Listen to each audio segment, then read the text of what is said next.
नमस्कार दोस्तों, स्वागत है लाइट ऑफ जीएस पर। आज हम लेकर आए हैं editorial BPSC set practice volume 2 का महत्वपूर्ण प्रैक्टिस सेट। इसमें 72 बीपीएससी के लिए महत्वपूर्ण प्रश्न, सही उत्तर, विस्तृत चर्चा होगी। वीडियो के अंत तक जरूर देखिए, अपनी तैयारी को मजबूत बनाएं। तो चलिए देखते हैं आज सेट नंबर हम 4 देखेंगे। सेट नंबर 4 तो देखते हैं इसका महत्वपूर्ण प्रश्न। फर्स्ट प्रश्न है, पुराणों के रचनाकार किसे माना जाता है? पुराणों के रचनाकार किसे माना जाता है? तो पुराणों का रचनाकार किसे माना जाता है? तो इसका राइट आंसर होगा महर्षि वेद व्यास को माना जाता है। इस प्रकार राइट आंसर ए होगा। भारतीय ऐतिहासिक कथाओं का सबसे अच्छा क्रमबद्ध विवरण पुराणों से मिलता है। इसके रचना महर्षि वेद व्यास को माना जाता है। पुराणों की कुल संख्या 18 है। इस प्रकार राइट आंसर ए होगा। नेक्स्ट प्रश्न संख्या 2 देखेंगे। 2 निम्नलिखित कथनों पर विचार कीजिए। एक में सर्वप्रथम भारतवर्ष का नाम का जिक्र हमें खारवेल के हाथी गुम्फा अभिलेख में मिलता है। 2 में सर्वप्रथम भारत में होने वाले हुन आक्रमण की जानकारी हमें गिरनाल अभिलेख से प्राप्त होती है। और 3 में है भारत में सती प्रथा का पहला लिखित साक्ष्य भानुगुप्त के एरन अभिलेख से प्राप्त होती है। और 4 में बुर्ज होम कश्मीर में गर्तवास का साक्ष्य प्राप्त हुआ है, जहां मनुष्य के साथ उसके पालतू कुत्ते को दफनाया जाता था। उपयुक्त में से कौन सा कथन आपका सही है? सही पूछा गया है। इसका राइट आंसर हो जाएगा आपको 1, 3, 4। तो 1 और 3 और 4 इसमें है, सी में है। इस प्रकार राइट आंसर आपका सी होगा। नेक्स्ट प्रश्न संख्या 3 देखेंगे। सूची 1 में ऋग्वैदिक देवता है और सूची 2 में उनका संबंध है। तो सूची 1 और सूची 2 को हमको मिलान करना है। तो इंद्र का देवता कौन है? तो इंद्र का देवता इंद्र हो जाएगा 4। युद्ध के नेता तथा वर्षा का देवता है। बी में मरुत, तो मरुत का हो जाएगा आंधी और तूफान का देवता, 4 हो जाएगा। सी में अश्विनी, तो अश्विनी का हो जाएगा 2। विपत्तियों को हरने वाला देवता, तो 2 हो जाएगा। फिर है डी में उषा, तो उषा का होगा 1, प्रगति एवं उत्थान का देवता। इस प्रकार मिलाएंगे तो 1 का 3, बी का 4, सी का 2 और डी का 1 होगा। इस प्रकार राइट आंसर आपका बी होगा। नेक्स्ट प्रश्न संख्या 4 देखेंगे। रिक्त स्थानों की पूर्ति विकल्प में दिए गए उचित शब्द के आधार पर कीजिए। सिकंदर, 1 में है आपको सिकंदर, तो सिकंदर अस्तुत हो जाएगा। और शिस्ता, सिकंदर किसका शिस्ता? अस्तुत का था। शिस्ता जिससे भारत विजय का अभियान 326 ईसा पूर्व में आरंभ किया था। कब? 326। तो आपको यहाँ पर हो जाएगा, क्या हो जाएगा? और अस्तुत हो जाएगा। और 326 ईस्वी में आरंभ किया था, 2 होगा। इस प्रकार राइट आंसर आपका बी होगा। सिकंदर अरस्तुत का शिष्य था तथा उसने 326 ईसा पूर्व में भारत विजय अभियान आरंभ किया था। इस प्रकार राइट आंसर आपका डी होगा। नेक्स्ट प्रश्न संख्या 5 देखेंगे। प्रश्न संख्या 5 कथन ए है, कारण आर है। पहले विचार कीजिए तथा नीचे दिए गए विकल्प के आधार पर सही उत्तर को चयन कीजिए। एक कथन ए में है, गुप्त काल में भारतीय इतिहास में स्वर्ण युग भी कहा जाता है। कारण में है, आर में है, गुप्त काल में सर्वाधिक शुद्ध सोने के सिक्के बड़ी मात्रा में जारी किए गए थे। तो इसका राइट आंसर हो जाएगा आपको ए सही है, पर आर गलत है। इस प्रकार राइट आंसर आपका सी होगा। गुप्त काल में भारतीय इतिहास को स्वर्ण युग कहा गया है। इसके पीछे कारण यह है कि इस युग में सांस्कृतिक एवं साहित्यिक विकास के बड़े पैमाने पर किए गए थे। इस प्रकार राइट आंसर आपका सी होगा। जबकि सर्वप्रथम शुद्ध सोने के सिक्के कुषाणों के शासनकाल में जारी किए गए थे, न कि गुप्त के काल में। हालांकि गुप्त काल में सर्वाधिक मात्रा में सोने के सिक्के वह जारी किए गए थे। तो राइट आंसर सी होगा। नेक्स्ट प्रश्न संख्या 6 देखेंगे। नालंदा विश्वविद्यालय का विनाश का कारण क्या था? तो नालंदा विश्वविद्यालय का विनाश का कारण क्या था? तो आपको उपरोक्त में से कोई नहीं। इस प्रकार राइट आंसर आपका डी होगा। कहता है कि विश्व प्रसिद्ध नालंदा विश्वविद्यालय के विनाश का कारण मुस्लिम तुर्क आक्रमण था। सन 1193 बख्तियार खिलजी नामक तुर्क मुस्लिम आक्रमणकारी ने इस विश्वविद्यालय को आग द्वारा जलाकर नष्ट कर दिया। बख्तियार खिलजी मोहम्मद गोरी और कुतुबुद्दीन ऐबक का सेनापति था। नालंदा विश्वविद्यालय की स्थापना मध्य पश्चिमी शताब्दी की गुप्त शासक कुमार गुप्त द्वारा की गई थी। इस प्रकार राइट आंसर आपका डी होगा। नेक्स्ट प्रश्न संख्या 7 देखेंगे। चीनी यात्री इसिंग का बिहार भ्रमण का काल समान तौर पर क्या था? चीनी यात्री का बिहार भरमन का काल समान तौर पर क्या था? तो क्या था आपको? तो 770 से 700 ईस्वी के दौरान था। इस प्रकार राइट आंसर आपका ए होगा। प्रसिद्ध चीनी यात्री सिंह 671 से 72 ईस्वी में बौद्ध धर्म के अवशेषों को देखने की इच्छा से भारत भ्रमण का निश्चय किया। 693 ईस्वी के लगभग सुमात्रा होते हुए चीन वापस लौट गया। इस प्रकार बिहार भ्रमण का काल साधारणतः 670 से 700 ईस्वी के दौरान माना जा सकता है। इस प्रकार राइट आंसर आपका ए होगा। नेक्स्ट प्रश्न संख्या 8 देखेंगे। अंकोर वाट मंदिर समूह का निर्माण कहाँ किया गया था? अंकोर वाट समूह का मंदिर का निर्माण कहाँ किया गया था? तो आपको कंबोडिया में किया गया था, कंबोडिया में। इस प्रकार राइट आंसर आपका भी होगा। अंकोर वाट मंदिर समूह का निर्माण 12वीं शताब्दी में कपुचिया वर्तमान कंबोडिया के शासक सूर्यवर्मन द्वितीय द्वारा अपनी राजधानी यशोवर्मन माने वर्तमान में अंगकोर में कराया गया था। विष्णु को समर्पित द्रविड़ शैली का मंदिर विश्व का सबसे बड़ा हिंदू मंदिर समूह है। इस प्रकार राइट आंसर आपका भी होगा। नेक्स्ट प्रश्न संख्या 9 देखेंगे। निम्नलिखित कथनों पर विचार कीजिए। एक में चोल शासकों ने दक्षिण पूर्वी एशिया में शैलेंद्र साम्राज्य के विरुद्ध सैन्य चढ़ाई की तथा कुछ क्षेत्रों पर जीता। 2 में है चोलों ने पांड्य और चेर शासकों को पराजित कर प्रायद्वीपीय भारत पर प्रारंभिक मध्यकालीन समय में अपना प्रभुत्व स्थापित किया। उपरोक्त में से कौन सा कथन आपका सही है? कहता है कौन सा कथन सही है? तो आपको 1 और 2 सही है, 1 और 2 आपका सही है। इस प्रकार राइट आंसर आपका सी होगा। नेक्स्ट प्रश्न संख्या 10 देखेंगे। प्रश्न संख्या 10 है। दिल्ली सल्तनत के निम्नलिखित शासकों को उनके सिंहासन रूढ़ होने के आधार पर काल क्रमानुसार व्यवस्थित कीजिए। 1 में रजिया सुल्तान, बी में है मोइनुद्दीन मसूद शाह, और सी में रुकुद्दीन फिरोज, और डी में है नसरुद्दीन महमूद। तो आपको रजिया सुल्तान का शासनकाल हो जाएगा 1211 ईस्वी से 1236 ईस्वी। बी में है रुकुद्दीन फिरोज का, तो रुकुद्दीन फिरोज का शासनकाल होगा 1236 ईस्वी, अल्पकाल के लिए हुआ था। फिर है मोइनुद्दीन मसूद शाह का शासनकाल है 1242 से 1246, और रुकुद्दीन फिरोज का शासनकाल अल्पकाल के लिए है 1236 ईस्वी के अल्पकाल के लिए। और नसरुद्दीन महमूद का है आपको 1246 से 1266 ईस्वी। इस प्रकार आप मिलाएंगे तो राइट आंसर देखेंगे। इस प्रकार आप मिलाएंगे तो इसका राइट आंसर होगा CABD। इस प्रकार राइट आंसर आपका डी होगा। नेक्स्ट प्रश्न संख्या 11 है। अल्लाह और उदल का संबंध किस वंश के शासकों से था? अल्लाह और उदल का संबंध किस शासकों से था? तो आपको चंदेल शासकों से था। इस प्रकार राइट आंसर ए होगा।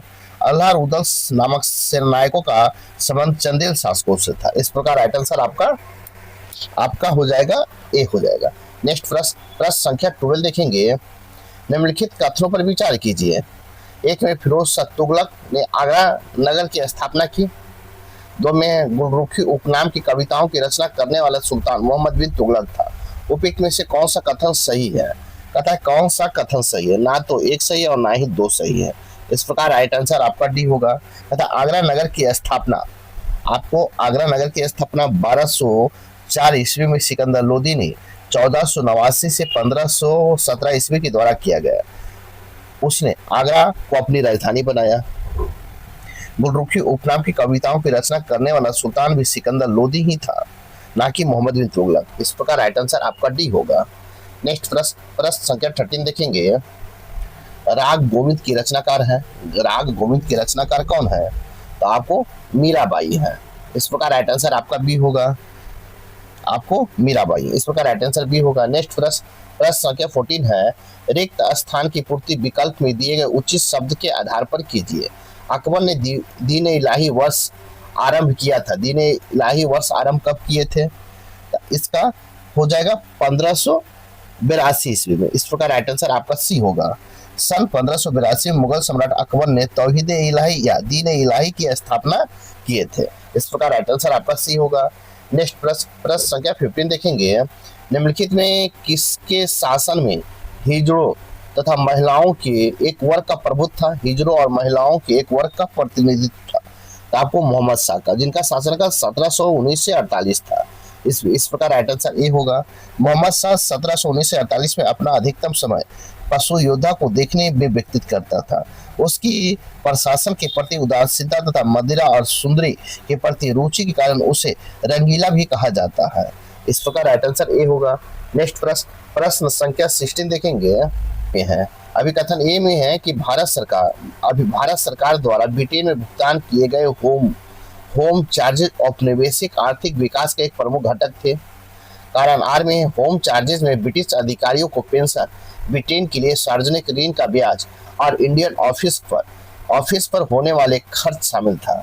इनमें से किसी से भी भारत को कोई भी उत्पादक मूल्य वापस नहीं मिला। इसका राइट आंसर होगा ए और आर सत्य है और आर ए की सही व्याख्या है। इस प्रकार राइट आंसर आपका ए होगा। नेक्स्ट प्रश्न संख्या 17 देखेंगे। प्रश्न संख्या निम्नलिखित में कौन सा औपनिवेशिक शासन के तहत भारतीय हस्तशिल्प उद्योग को विऔद्योगीकरण का प्रत्यक्ष कारण नहीं था। इसका राइट आंसर हो जाएगा आपको अस्थायी बंदोबस्त की शुरुआत, जिसने बंगाल में भू राजस्व को अस्थायी रूप से निर्धारित कर दिया था। इस प्रकार राइट आंसर आपका सी होगा। अस्थायी बंदोबस्त 1793 में कृषि संरचना और किसानों की गरीबी से प्रभावित था, लेकिन यह हस्तशिल्प उद्योग और विऔद्योगीकरण का प्रत्यक्ष कारण नहीं था। इस प्रकार राइट आंसर सी होगा। नेक्स्ट प्रश्न संख्या 18 देखेंगे। जेनेमी व्यवस्था मुख्य रूप से किस विद्रोह से संबंधित थी? आपको मोपला विद्रोह से संबंधित थी। इस प्रकार राइट आंसर आपका ए होगा। जेनेमी व्यवस्था मुख्य रूप से केरल का विशेषकर मालाबार और त्रावणकोर की एक पारंपरिक और सामंती भूमि स्वामित्व प्रणाली थी। इस व्यवस्था के तहत जेनेमी अब उच्च जातियों जैसे नाबूदरी ब्राह्मण, नायनार सरदारों के पास भूमि के पूर्ण वंशानुगत स्वामित्व अधिकार थे। जेनेमी खुद खेती न करके अपनी भूमि पट्टे लीज किसानों को देते थे। इस प्रकार राइट आंसर आपका ए होगा। नेक्स्ट प्रश्न संख्या 90 देखेंगे। औपनिवेशिक भारत के संदर्भ में रैंक रेटिंग की अवधारणा का अर्थ क्या है? तो इसका हो जाएगा जमींदारों द्वारा रैयत किसानों से बहुत ज्यादा किराया वसूलना, जो अक्सर जमीन की अधिकतम वहन क्षमता के बराबर होता था। इस प्रकार राइट आंसर आपका बी होता था। नेक्स्ट प्रश्न संख्या 20 देखेंगे। औपनिवेशिक भारत में रैयतवारी बंदोबस्त के संदर्भ में निम्नलिखित कथनों पर विचार करें। एक में है आपको अस्थायी बंदोबस्त के विपरीत रैयतवारी राजस्व के समय पर संशोधित किया जाता था, आमतौर पर 20 से 30 साल में, जिसमें सरकार को राजस्व की मांग बढ़ाने की अनुमति मिल जाती थी। तो में रैयतवारी व्यवस्था के तहत रैयत किसान को तब तक जमीन के मालिक माना जाता था जब तक वह राजस्व का भुगतान करता था। यह व्यवस्था जमींदारी क्षेत्रों की तुलना में अधिक सुरक्षा प्रदान करती थी। आगे देखें, मद्रास में रैयतवारी व्यवस्था में सूत्रधार थॉमस मुनरो का उद्देश्य एक मध्यस्थ जमींदार वर्ग के उदय के विरुद्ध छोटे किसान जमींदार की रक्षा करना था। ऊपर दिए कथनों में कौन सा कथन सही है? कौन सा कथन आपका सही है? इसका राइट आंसर हो जाएगा आपको 1, 2 और 3 सही है। इस प्रकार राइट आंसर आपका डी होगा।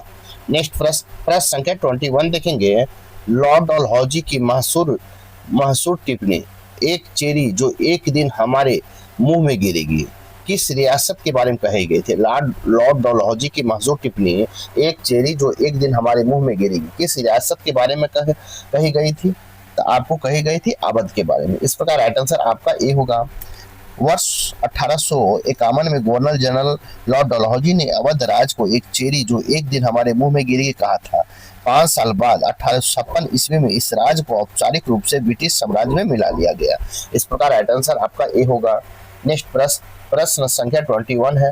गांधी इरविन समझौते के अंतर्गत निम्नलिखित में कौन सी रियासत दी गई थी? एक में है सभी राजनीतिक कैदियों की रिहाई, 2 में दमनकारी अध्यादेश की वापसी, 3 में पूर्ण स्वराज के तत्काल में स्वीकृति, 4 में समुद्र तट के नमक निर्माण की अनुमति। नीचे दिए कूट को सही उत्तर को चुने। सही उत्तर को चुनना है तो इसका राइट आंसर हो जाएगा 2 और 4। इस प्रकार राइट आंसर आपका ए होगा। आपका 2 और 4 आपका सही उत्तर है। इस प्रकार राइट आंसर आपका ए होगा। नेक्स्ट प्रश्न संख्या 23 देखेंगे। कहता नीचे दिए गए क्रांतिकारी प्रतिरोध और जुड़े घटनाक्रमों को सही क्रमानुसार व्यवस्थित करें और सही उत्तर को चुने। एक में पुणे में WC रैंड की हत्या चापेकर बंधुओं द्वारा किया गया। क्यू में हिंदुस्तान रिपब्लिक एसोसिएशन द्वारा काकोरी ट्रेन डकैती। आर में सैन फ्रांसिस्को USA में गदर पार्टी की स्थापना। एस में भगत सिंह ने असेंबली में बम घटना और उसके बाद लाहौर षड्यंत्र केस। तो आपको इसमें मिलान करना है। इसका राइट आंसर होगा आपको PRQS। इस प्रकार राइट आंसर आपका ए होगा। नेक्स्ट प्रश्न संख्या 24 देखेंगे। PRQS इसका सही है। नेक्स्ट प्रश्न संख्या 24 देखेंगे। स्तंभ 1 और 2 दिया गया है। आपको 1 में है किसान आंदोलन घटना का मिलान करना है किससे, आर्थिक तंत्र और विशिष्ट मांग से। तो हम सबसे पहले देखेंगे ए में है चंपारण सत्याग्रह। तो चंपारण सत्याग्रह हो जाएगा आपको किस में हो जाएगा देखेंगे हम। तो चंपारण सत्याग्रह का 2 हो जाएगा 3 कठिया प्रथा उन्मूलन, किसानों की जमीन 3/20 हिस्से में नील का जबरन खेती। फिर 2 में खेड़ा सत्याग्रह। तो खेड़ा सत्याग्रह कब हुआ था 1918 में। तो इसका हो जाएगा 3। बॉम्बे राजस्व संहिता के अंतर्गत जब फसल पैदावार 25% से कम हो जाती थी तब राजस्व में छूट। और उसके बाद तेभागा आंदोलन। तो तेभागा आंदोलन हो जाएगा 1। तेभागा आंदोलन 1946 में हुआ था तो ये 1 हो जाएगा। बटाईदारों द्वारा फसल का 2/3 हिस्सा लेने पास रखने की मांग मौजूदा 1:1 में बंटवारे के स्थान पर। और डी में एका आंदोलन। एका आंदोलन कब हुआ था 1921 में। किराए में भुगतान केवल आधिकारिक रूप में दर्ज दरों पर बेकार बिना वेतन के जबरदस्ती किराया। इस प्रकार 4 होगा। इस प्रकार आप मिलाएंगे ए का 2, बी का 3 और सी का 1 और डी का 4 होगा। 4 होगा। इस प्रकार राइट आंसर होगा। इस प्रकार राइट आंसर आपका हो जाएगा ए का 2, बी का 3, सी का 1 और डी का 4। इस प्रकार राइट आंसर आपका ए होगा। नेक्स्ट प्रश्न संख्या 25 देखेंगे। गदर पार्टी के 1915 के विद्रोह के बारे में निम्नलिखित कथन ए और कारण आर पर विचार करें। कथन ए में है पंजाब में गदर पार्टी का 1915 में सशस्त्र विद्रोह का प्रयास बुरी तरह से विफल रहा। कारण आर में यह विद्रोह इसलिए विफल रहा क्योंकि भारतीय राष्ट्रीय कांग्रेस ने नरमपंथी नेताओं के दबाव में आकर अंतिम समय पर अपना समर्थन वापस लिया था। तो आपको कौन सत्य है और असत्य है। तो ए सत्य है और आर आपको असत्य। ए सत्य है पर आर असत्य। इस प्रकार राइट आंसर आपका सी होगा। कहता है 1915 में गदर विद्रोह वास्तव में बुरी तरह से विफल रहा था। 42 लोगों को फांसी दी गई, 2000 से अधिक को गिरफ्तार किए गए, लेकिन भारतीय राष्ट्रीय कांग्रेस और गदर पार्टी के साथ किसी तरह के कोई तालमेल नहीं था। कांग्रेस जिस पर उस समय नरमपंथियों का वर्चस्व था, वैचारिक रूप से सशस्त्र क्रांति के विरुद्ध थी। विद्रोह की विफलता का वास्तविक कारण यह था कि ब्रिटिश जासूसों ने इस आंदोलन को घुसपैठ कर ली थी और उन्होंने अधिकारियों को इसकी सूचना दे दी थी। इस प्रकार राइट आंसर इसी होगा। नेक्स्ट प्रश्न संख्या 26 देखेंगे। 26 है औपनिवेशिक आर्थिक निकास की राष्ट्रवादी आलोचना में वाणिज्य निकास और राजनीतिक निकास के बीच अंतर किया गया था। निम्नलिखित में कौन सा विकल्प राजनीतिक निकास का सही पहचान करता है। इसका होम चार्जेज और ब्रिटिश सर्विस और मिलिट्री कर्मचारियों के तनख्वाहें और पेंशन जिनका खर्च भारतीय राजस्व से उठाया जाता था। इस प्रकार राइट आंसर आपका बी होगा। नेक्स्ट प्रश्न संख्या 27 देखेंगे। एकता आंदोलन के बारे में नीचे दिए गए कथनों की जांच करें और उनमें सही कथनों के चयन करें। एक में यह आंदोलन कांग्रेस के खिलाफत दोनों संगठनों से काफी हद तक स्वतंत्र होकर संचालित हुआ, जिससे किसानों की स्वायत्तता और उग्रवादी चेतना का पता चलता है। इसके नेतृत्व का आधार में निम्न जाति किसान भी शामिल थे, जैसे कि मदारी पासे के नेतृत्व पासे समुदाय के लोग। 3 में इसके प्रमुख मांगों में केवल सरकारी अभिलेखों को दर्ज दरों पर कर लगाना का भुगतान करना और बिना वेतन के जबरन श्रम प्रथा को समाप्त करना शामिल था। आपको मिलान करना है। तो इसका कौन कौन सही है, तो इसका राइट आंसर होगा 1, 2 और तीनों सही है। इस प्रकार राइट आंसर आपका डी होगा। क्या होगा राइट आंसर? डी होगा। 1, 2, 3, 1, 2 और तीनों सही है। इस प्रकार राइट आंसर आपका डी होगा। नेक्स्ट प्रश्न, प्रश्न संख्या 1 है, आपको मिलान करना है। स्तंभ 1 है और स्तंभ 2 है, आपको मिलान करना है। एक में है Hindustan Republic association, Hindustan Republic association का हो जाएगा आपको 3, क्रांतिकारी गतिविधियों को वित्त पोषित हेतु काकोरी ट्रेन डकैती 1915 का अंजाम दिया। 2 बी में है गदर पार्टी, गदर पार्टी का 1 हो जाएगा सैन फ्रांसिस्को में पंजाबी प्रवासियों द्वारा स्थापित। 3 में अनुशीलन समिति, अनुशीलन समिति का होगा 4, बंगाल स्थित संगठन 1900 के दशक में शुरुआती दौर से ही क्रांतिकारी राष्ट्रवादी गतिविधियों का एक प्रमुख केंद्र। और डी में हिंदुस्तान सोशलिस्ट रिपब्लिक एसोसिएशन का हो जाएगा 2, 1928 में भगत सिंह के वैचारिक प्रभाव के तहत उनके नाम में सोशलिस्ट जोड़ा गया। इस प्रकार आप मिलाएंगे तो इनका राइट आंसर हो जाएगा आपको ए का 3, बी का 1, सी का 4 और डी का 2। इस प्रकार राइट आंसर आपका ए होगा। नेक्स्ट प्रश्न संख्या 29 देखेंगे। 1857 के विद्रोह को अलग अलग इतिहासकारों ने अलग अलग तरह से बताया है। इतिहासकार और उसके द्वारा दिए गए विवरण से कौन सा जोड़ा गलत है, कौन सा जोड़ा गलत है? तो आपको जोड़ा कौन सा गलत है? तो आरसी मजूमदार आम लोगों द्वारा व्यक्त की गई राष्ट्रवादी भावना की सच्ची देशभक्ति, ये आपका जोड़ा गलत है। इस प्रकार राइट आंसर सी होगा, क्योंकि आरसी मजूमदार ने साफ तौर पर महसूर तरीके से यह तर्क दिया कि 1857 का विद्रोह स्वतंत्रता का युद्ध नहीं था और उसमें राष्ट्रवादी चरित्र की कमी थी। वे राष्ट्रवादी व्याख्या की लेकर काफी संयम में थे। इस बात सीधे तौर पर इस विकल्प के दावे के विपरीत है। मजूमदार का यह रुख पहले युद्ध वाली थ्योरी को खारिज करने में सबसे विवादित मामलों में से एक था। पहले युद्ध वाली शब्दावली सावरकर ने गढ़ी थी, मार्क्स ने इस जनता के संघर्ष के तौर पर देखा था। एस.एन. सेन संतुलित दृष्टिकोण को सही तरीके से बताया गया है। इस प्रकार राइट आंसर आपका सी होगा। नेक्स्ट प्रश्न संख्या 13 देखेंगे। 3 प्रमुख किसान आंदोलन के बारे में निम्नलिखित कथनों और तुलनात्मक विचार करें तथा सही कथनों का चयन करें। एक में चंपारण, खेरा भारत में गांधी की शुरुआत के दौर के सत्याग्रह थे, जबकि तेभागा किसान सभा के तत्वाधान में कम्युनिस्ट पार्टी के नेतृत्व में लड़ा गया एक संघर्ष था। 2 में तेभागा आंदोलन की मांग यह थी कि मौजूदा समान 1:1 में हिस्सेदारी के अनुपात के बदलकर बटाईदार के पक्ष में 2:1 का अनुपात लागू किया गया। फिर देखेंगे सरदार वल्लभ भाई पटेल ने 1918 में खेरा सत्याग्रह में एक महत्वपूर्ण संगठनात्मक भूमिका निभाई थी। इसका राइट आंसर हो जाएगा 1, 2 और तीनों। इस प्रकार 1, 2 और 3, इस प्रकार राइट आंसर आपका बी होगा। नेक्स्ट प्रश्न संख्या हम देखेंगे 31। प्रश्न संख्या 31 है, माइक्रोप्लाज्मा के लिए निम्नलिखित में से कौन सा कथन सही है? एक में ये सबसे छोटी जीवित कोशिकाएं हैं।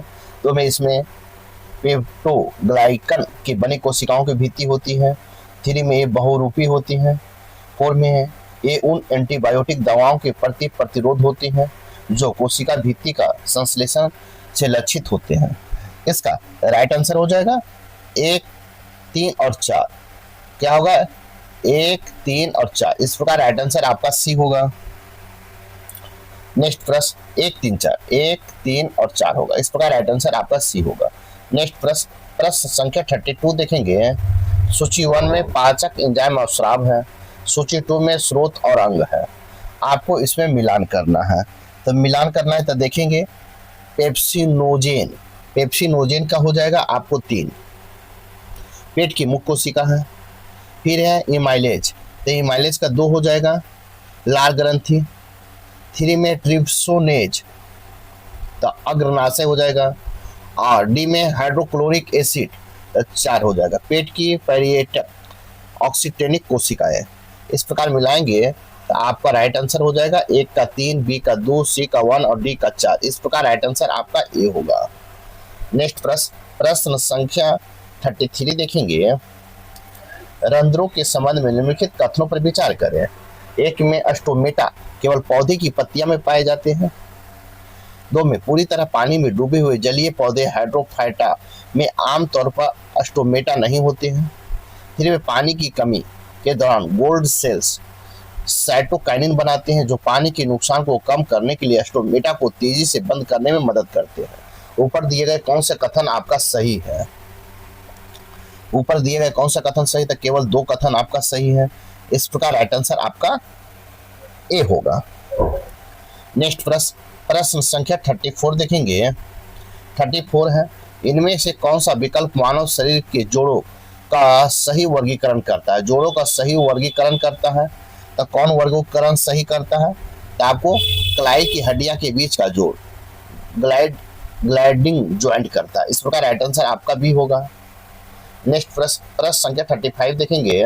प्रश्न संख्या 35 है, इनमें से कौन सा रास्ता पल्मोनरी सर्कुलर फेफड़ों में रक्त परिसंचरण के क्रम में सही ढंग से बताता है? सही ढंग से बताता है तो आपको कौन बताता है? तो आपको बायां निलय, फुफ्फुसीय धमनी, फेफड़े और फुफ्फुसीय शिराएं और बायां अलिंद बताता है। इस प्रकार राइट आंसर आपका बी होगा। नेक्स्ट प्रश्न संख्या हम 36 देखेंगे। 36 है, कथन दो दिए गए हैं। अभी कथन एक है, कारण आर के रूप में चिन्हित किए गए। नीचे दिए कोड को अनुसार सही उत्तर को चिन्हित करना है। अभी कथन ए में है, प्रकाश शोषण एक व्यर्थ प्रक्रिया माना जाता है। कारण आर में है, इसके कारण एटीपी की शर्करा का संश्लेषण के बिना ही CO2 मुक्त होती है। आपको इसमें बताना है, तो इसका राइट आंसर हो जाएगा आपको ए और आर दोनों सत्य है और आर ए की सही व्याख्या। इस प्रकार राइट आंसर आपका ए होगा। नेक्स्ट प्रश्न संख्या 37 देखेंगे। 37 है, जीका वायरस और चिकनगुनिया वायरस तेजी से फैलने के कारण वैश्विक स्वास्थ्य जगत में ध्यान आकर्षित कर रहे हैं। इनमें से कौन सा वाहक मुख्य रूप से मनुष्यों में इन दोनों वायरस बीमारियों को फैलने के लिए जिम्मेदार है? तो कौन जिम्मेदार है इसके लिए? इसका राइट आंसर हो जाएगा एंडीज इजिप्ट मच्छर। इस प्रकार राइट आंसर आपका ए होगा। आपको जीका वायरस और चिकनगुनिया वायरस तेजी से फैलने के लिए कौन है? एंडीज इजिप्ट मच्छर है। इस प्रकार राइट आंसर आपका ए होगा। नेक्स्ट प्रश्न संख्या एबेसिक एसिड के बारे में सही कथनों पर पहचान करिए। एक में है, इसे तनाव हार्मोन के रूप में जाना जाता है। बी में है, यह रंध्रों में खुलने को बढ़ावा देता है। 3 में, यह बीजों को प्रस्तुति उत्पन्न करता है। तो आपको कौन होगा? तो 1 और 3 होगा। इस प्रकार राइट आंसर आपका सी होगा।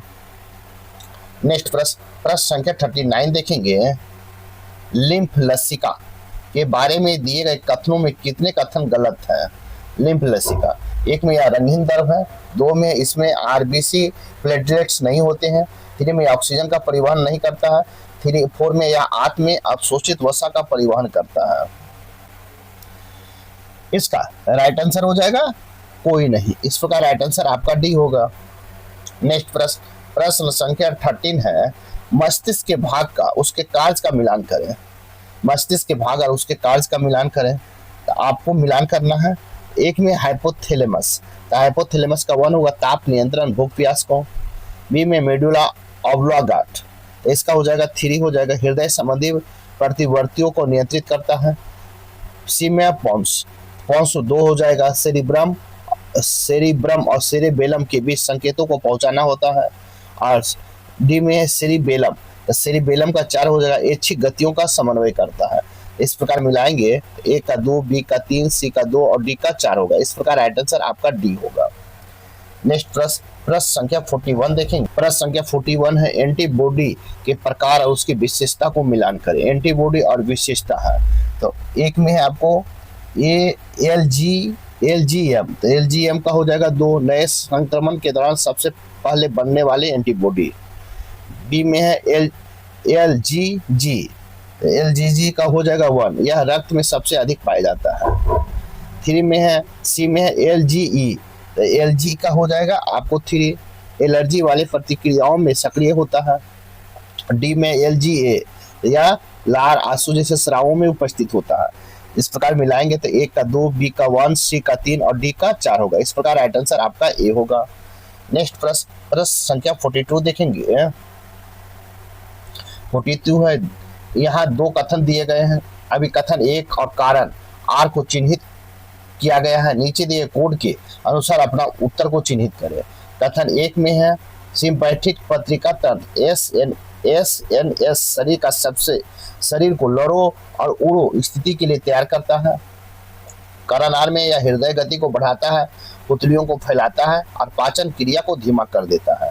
आपको कथन, अभिकथन और कथन में आपको बताना है। तो इसका राइट आंसर हो जाएगा आपको ए और आर दोनों सत्य है, आर ए की सही व्याख्या। इस प्रकार राइट आंसर आपका ए होगा। नेक्स्ट प्रश्न संख्या 43 देखेंगे।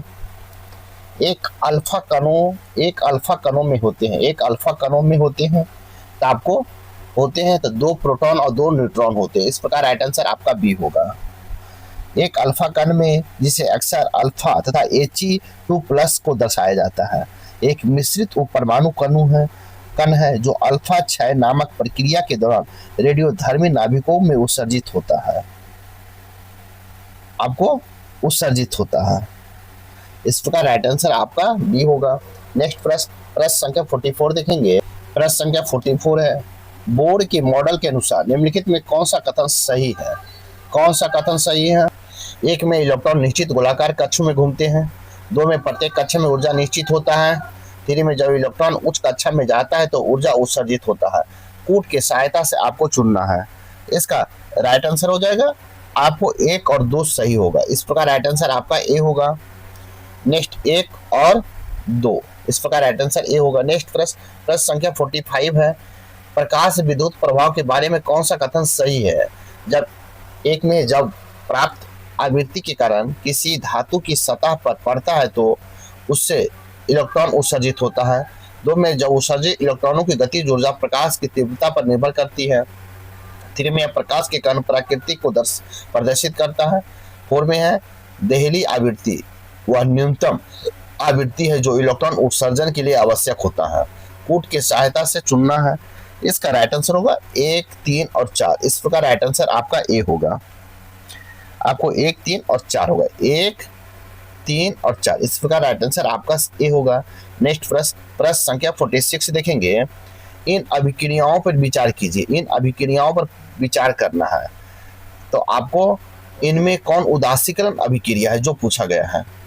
तो उदासीकरण अभिक्रिया कौन है तो आपको होगा सी 1, 2 और 3। 1, 2 और 3 आपको उदासीकरण अभिक्रिया। इस प्रकार राइट आंसर आपका सी होगा। ए में है NaOH plus HCl greater than NaCl plus H2O और 2 में है Na2CO3 plus 2HCl greater 2NaCl plus H2O plus CO2 और 3 में है NaSCO3 plus HCl greater NaCl plus H2O plus CO2। इस प्रकार राइट आंसर आपका सी होगा।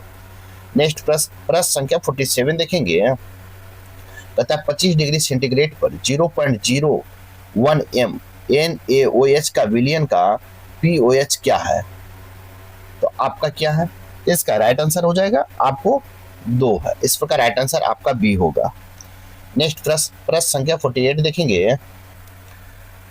नेक्स्ट संख्या 48 है साबुन के बारे में कौन सा कथन सही है। इसमें साबुन लंबी श्रृंखला वाले फैटी एसिड को सोडियम या पोटेशियम लवण होते हैं।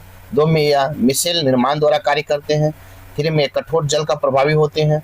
4 में है जलरागी भाग तेल की बूंदों में घुल जाते हैं। कूट की सहायता से चुने। इसका राइट 1 और 2 आपको 1 और 2 आपका सही है। कूट की सहायता में सही है। इस प्रकार राइट आंसर आपका ए होगा।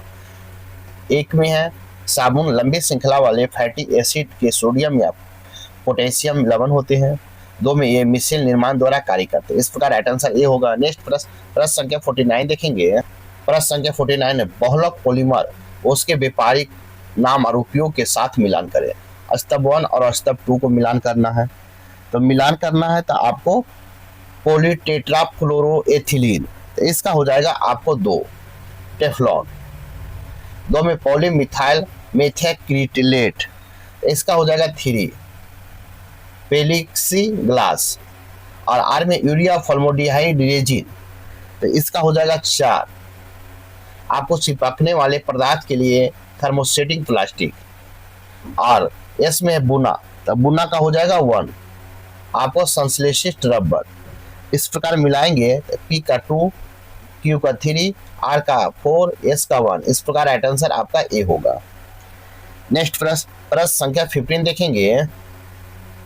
निम्नलिखित में कौन से धातु ठंडे पानी के साथ प्रतिक्रिया नहीं करती है लेकिन भाप के साथ प्रतिक्रिया कर से संबंधित ऑक्साइड और हाइड्रोजन बनाती है? तो ऑक्साइड और हाइड्रोजन बनाती है, इसका राइट आंसर होगा मैग्नीशियम।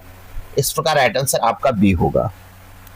पानी के साथ धातुओं की प्रतिक्रियाशीलता समानता प्रतिक्रियाशीलता श्रृंखला के नीचे जाने पर घटती है। सोडियम और पोटेशियम अत्यधिक क्रियाशील क्षार धातुएं हैं। ये ठंडे पानी के साथ जोरदार विस्फोटक के रूप में प्रतिक्रिया करके हाइड्रोक्साइड या हाइड्रोजन गैस बनाती है। इस प्रकार राइट आंसर आपका बनाते हैं मैग्नीशियम सोडियम पोटेशियम और कैल्शियम की तुलना में कम प्रतिक्रियाशील है। यह ठंडे पानी के साथ बहुत धीमी गति से प्रतिक्रिया करता है लेकिन भाप गर्म पानी वाष्प के साथ आसानी से प्रतिक्रिया करके कैल्शियम से प्रतिक्रिया करके सोडियम और पोटेशियम के साथ होने वाली प्रतिक्रिया की तुलना में आपको आसानी से प्रतिक्रिया करके magnesium oxide MgO hydrogen gas बनाता है। इस प्रकार राइट आंसर आपका बी होगा। नेक्स्ट प्रश्न संख्या 51 देखेंगे। आपको यहाँ कथन दिए गए हैं। अभिकथन 1 है और R है, चिन्हित करना है। अभिकथन ए में है किसी वस्तु के त्वरण हो सकता है भले ही उसकी चाल स्थिर हो। कारण में है त्वरण वेग में परिवर्तन की दर है ना कि चाल में। इस प्रकार राइट आंसर आपका ए होगा। ए और आर सत्य है और ए की सही व्याख्या करता है। इस प्रकार राइट आंसर आपका ए होगा। नेक्स्ट प्रश्न संख्या 52 देखेंगे। एक गेंद को ऊर्ध्वाधर रूप से ऊपर की ओर फेंका जाता है और 4 सेकंड बाद वह फेंकने वाले हाथ में वापस आ जाता है, तो उसके द्वारा अधिकतम ऊंचाई क्या है? G = 10 मीटर प्रति सेकंड स्क्वायर ले तो इसका राइट आंसर हो जाएगा आपको 20 मीटर। इस प्रकार राइट आंसर आपका ए होगा।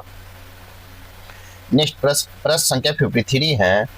2 kg और 4 kg द्रव्यमान वाले दो पिंड समान गति ऊर्जा के साथ गति कर रहे हैं, उनके संवेगों का अनुपात है। तो संवेग का अनुपात क्या होगा? आपको 1/√2 होगा। इस प्रकार राइट आंसर आपका ए होगा। नेक्स्ट प्रश्न संख्या 54 देखेंगे। तथा एक ब्लॉक एक खुरदरे झुके हुए तल के नीचे की ओर खिसकता है, इनमें से कौन सा कथन सही है? कौन सा कथन सही है? एक में गुरुत्वाकर्षण द्वारा किया गया कार्य धनात्मक होता है, बी में अभिलंब बल द्वारा किया गया कार्य शून्य होता है, सी में घर्षण द्वारा किया गया कार्य ऋणात्मक होता है। और नेक्स्ट आगे देखेंगे। और 4 में कुल यांत्रिक ऊर्जा कम हो जाती है। इस प्रकार आप करेंगे, इसका राइट आंसर होगा 1, 2, 3 और 4 सभी आपको सही। इस प्रकार राइट आंसर डी होगा। नेक्स्ट प्रश्न संख्या 55 देखेंगे। 2 kg द्रव्यमान के एक वस्तु को 20 मीटर प्रति सेकंड की गति से ऊपर की ओर फेंका जाता है।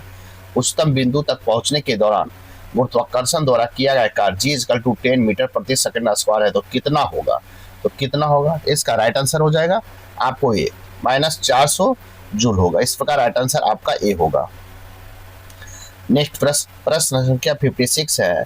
किसी टेलीस्कोप के विभेदन क्षमता के संबंध में कौन सा कथन सत्य है? कि किसी टेलीस्कोप की क्षमता के संबंध में कौन सा कथन सत्य है? तो आपको सत्य पूछा गया था। इसका राइट आंसर होगा यह तरंग दैर्ध्य लैम्डा के बढ़ने पर घटती है। इस प्रकार राइट आंसर आपका सी होगा। नेक्स्ट प्रश्न संख्या 57 देखेंगे। एक उत्तल लेंस में फोकस पर रखी वस्तु की छवि बनती है। एक उत्तल लेंस में फोकस पर रखी वस्तु की छवि कैसी बनती है? तो आपको अनंत पर और वास्तविक और उल्टी बनती है। इस प्रकार राइट आंसर आपका सी होगा। नेक्स्ट प्रश्न संख्या 58 है। ध्वनि की गति के बारे में दिए गए कथनों में कौन सा कथन गलत है? तो आपको किसी यांत्रिक तरंग का वेग उसकी प्रत्यास्थता पर निर्भर करती है, परंतु उसके जड़त्व पर निर्भर नहीं करता है। इस प्रकार राइट आंसर आपका डी होगा। नेक्स्ट प्रश्न संख्या 59 देखेंगे। 59 है। एक व्यक्ति ने देखा कि बारिश के तुरंत बाद सड़क पर छोटे छोटे पानी के गड्ढे बन गए। कुछ घंटों बाद धूप निकलने पर गड्ढे पानी के पहले सूख गया, जबकि वह गड्ढे में पानी देर तक बना रहा। इस अवलोकन के संदर्भ में निम्नलिखित कथनों पर विचार कीजिए। एक में है आपको छोटे गड्ढों में पानी के सतह क्षेत्रफल और आयतन का अनुपात अधिक होने से वाष्पशील अभिचक्रित तेजी होता है। 2 में केवल सूर्य का ताप वाष्पीकरण की दर निर्धारित करता है। और 3 में हवा की गति वाष्पीकरण की दर से काफी प्रभावित करती है। आगे देखेंगे उपयुक्त में से कौन सा कथन आपका सही है, कौन सा कथन आपका सही। इसका राइट आंसर होगा आपको 1 और 3। इस प्रकार राइट आंसर आपका बी होगा। नेक्स्ट प्रश्न संख्या 16 देखेंगे। वीडियो को लाइक कीजिए, शेयर कीजिए और चैनल को सब्सक्राइब नहीं किए हैं तो सब्सक्राइब कर लें। प्रश्न संख्या 16 देखेंगे। कथन 1 है आपका कि एक गतिशील लिफ्ट में जो स्थिर त्वरण के साथ ऊपर की ओर जा रही है, एक सरल लोलक का आवर्तकाल उतना ही होता है जितना एक लिफ्ट में। कारण आर में है। आवर्तकाल केवल लंबाई और जी गुरुत्वीय त्वरण पर निर्भर करता है और एक समान रूप से गतिमान फ्रेम में जी अपरिवर्तित रहता है। आपको बताना है। इसका राइट आंसर होगा ए असत्य है परंतु आर सत्य है। इस प्रकार राइट आंसर आपका डी होगा। नेक्स्ट प्रश्न संख्या 61 देखेंगे। कहता तुषार क्रिया निम्नलिखित में किस प्रकार के अपक्षय के अंतर्गत वर्गीकृत किया जाता है। तुषार क्रिया निम्नलिखित में किस प्रकार के अपक्षय आपको के अंतर्गत वर्गीकृत किया जाता है। तो किसके अंतर्गत किया जाता है, तो आपको भौतिक अपक्षय के अंतर्गत वर्गीकृत किया जाता है। इस प्रकार राइट आंसर आपका बी होगा। तुषार क्रिया वह प्रक्रिया है जिसमें चट्टानों की दरारों में घुसा पानी रात में जमने पर फैलता है और दिन में पिघलता है। इस बार बार जमने पिघलने के कारण चट्टान पर दबाव पड़ता है और वे टूटकर छोटे टुकड़ों में बिखर जाता है। इस प्रकार राइट आंसर आपका बी होगा। नेक्स्ट प्रश्न संख्या 62 देखेंगे। कथन 1 है द्वितीय भूकंपीय लहरें प्रकाश तरंगों के समान व्यवहार करती है। कारण आर में है। दोनों ही माध्यम की प्रकृति बदलने पर परावर्तन और अपवर्तन प्रदर्शित करता है। आपको कौन सत्य असत्य है आपको देखना है। इसका राइट आंसर होगा ए और आर दोनों सही है तथा आर एक ही सही व्याख्या है। इस प्रकार राइट आंसर आपका ए होगा। राइट आंसर ए होगा। इस प्रकार राइट आंसर ए होगा। नेक्स्ट प्रश्न संख्या 63 देखेंगे। वेगनर के महाद्वीपीय विस्थापन सिद्धांत से संबंधित निम्न कथनों पर विचार कीजिए। कहता है वेगनर के महाद्वीपीय विस्थापन के सिद्धांत से संबंधित निम्न कथनों पर विचार कीजिए। 1 में कार्बोनिफेरस युग में सभी स्थलखंड एक ही भूखंड पेंजिया के रूप में जुड़े थे। 2 में पेंथालासा पेंजिया के चारों ओर स्थित महासागर था। 3 में तेथी सागर पेंजिया के बाहर स्थित था। उपरोक्त में सही विकल्प को चुनना है। तो सही विकल्प को चुनना है। इसका राइट आंसर होगा 1 और 2 आपका सही है। इस प्रकार राइट आंसर आपका ए होगा। नेक्स्ट प्रश्न संख्या 64 देखेंगे। आपको 64 देखेंगे। भारत में साक्षरता दर की गणना के लिए न्यूनतम आयु कितनी मानी जाती है। भारत में साक्षरता दर की गणना के लिए न्यूनतम आयु कितनी मानी जाती है, तो आपको 7 वर्ष मानी जाती है। इस प्रकार राइट आंसर आपका सी होगा। भारत में साक्षरता दर की गणना के लिए न्यूनतम आयु 7 वर्ष मानी जाती है। इस प्रकार राइट आंसर सी होगा। नेक्स्ट प्रश्न संख्या 65। प्रश्न संख्या 65 सूची 1 और सूची 2 दिया गया। सूची 1 में पहाड़ी पर्वत है और सूची 2 में राज्य है। आपको मिलान करना है। तो ए में देखिए बटेश्वर पहाड़ी। तो बटेश्वर पहाड़ी कहाँ है, तो बिहार में है, 2 हो जाएगा। 3 में है बेल्लारी पहाड़ी, बेल्लारी श्रृंखला। तो बेल्लारी श्रृंखला कहाँ है, तो 3 हो जाएगा, कर्नाटक में है। सी में है चीन श्रृंखला। तो चीन श्रृंखला कहाँ है, तो आपको मणिपुर में 1 हो जाएगा। और डी में है घोसी पहाड़ी। तो घोसी पहाड़ी कहाँ है, तो आपको हरियाणा में है। नीचे दिए कुट को सही उत्तर को चुनना है। इसका राइट आंसर हो जाएगा आपको ए का 2, बी का 3, सी का 1 और डी का 4। इस प्रकार राइट आंसर आपका बी होगा। नेक्स्ट प्रश्न संख्या 66 देखेंगे। हिमालयी नदियों से संबंधित निम्नलिखित कथनों पर विचार करिए। 1 में आपको हिमालय नदियों में जल वर्षा के साथ हिम से भी मिलता है। 2 में यहाँ के मैदानी प्रौढ़ अवस्था पहुंच चुकी है। 3 में है हिमालय की नदियां समानता पूर्ववर्ती व अनुवर्ती होता है। और 4 में हिमालय नदियां विसर्ग बनाती हैं और मार्ग में बदलते रहती है। उपयुक्त में से कौन सा कथन सही है, कहता है कौन सा कथन सही है। इसका राइट आंसर हो जाएगा 1, 2, 1, 3, 4। 1, 3 और 4 आपका सही। इस प्रकार राइट आंसर आपका सी होगा। नेक्स्ट प्रश्न संख्या 67 देखेंगे। कहता है वन स्थिति रिपोर्ट 2023 के अनुसार भारत के क्षेत्रफल के अनुसार सर्वाधिक वन आवरण में आपको दूसरा स्थान रखने वाला राज्य है। कहता है वन स्थिति रिपोर्ट 2023 के अनुसार भारत में क्षेत्रफल के अनुसार सर्वाधिक वन आवरण में दूसरा स्थान रखने वाला राज्य कौन सा है, तो आपको कौन सा राज्य है, तो आपको अरुणाचल प्रदेश है। इस प्रकार राइट आंसर आपका ए होगा। भारत वन स्थिति 2023 के अनुसार भारत में आवरण 7,15,343 वर्ग किलोमीटर है, जो कुल भौगोलिक क्षेत्र का 21.76% है। 2021 की रिपोर्ट की तुलना में वन आवरण 156 वर्ग किलोमीटर में वृद्धि हुई है। इस प्रकार राइट आंसर ए होगा। नेक्स्ट प्रश्न संख्या 68 देखेंगे। 68 है, निम्नलिखित में कौन ब्लॉक पर्वत का उदाहरण है? कहता है एक में है वासेच, 2 में ब्लैक फॉरेस्ट, 3 में साल्ट रेंज, 4 में यूराल और 5 में इंडीज। तो कूट की सहायता सही उत्तर को चुने।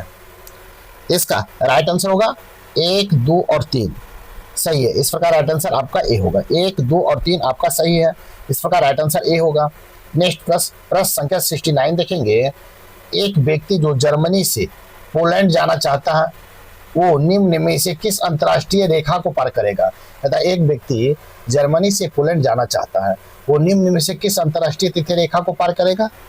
तो आपको पार करेगा ओडर नीस रेखा को पार करेगा। इस प्रकार राइट आंसर आपका ए होगा। नेक्स्ट प्रश्न देखेंगे।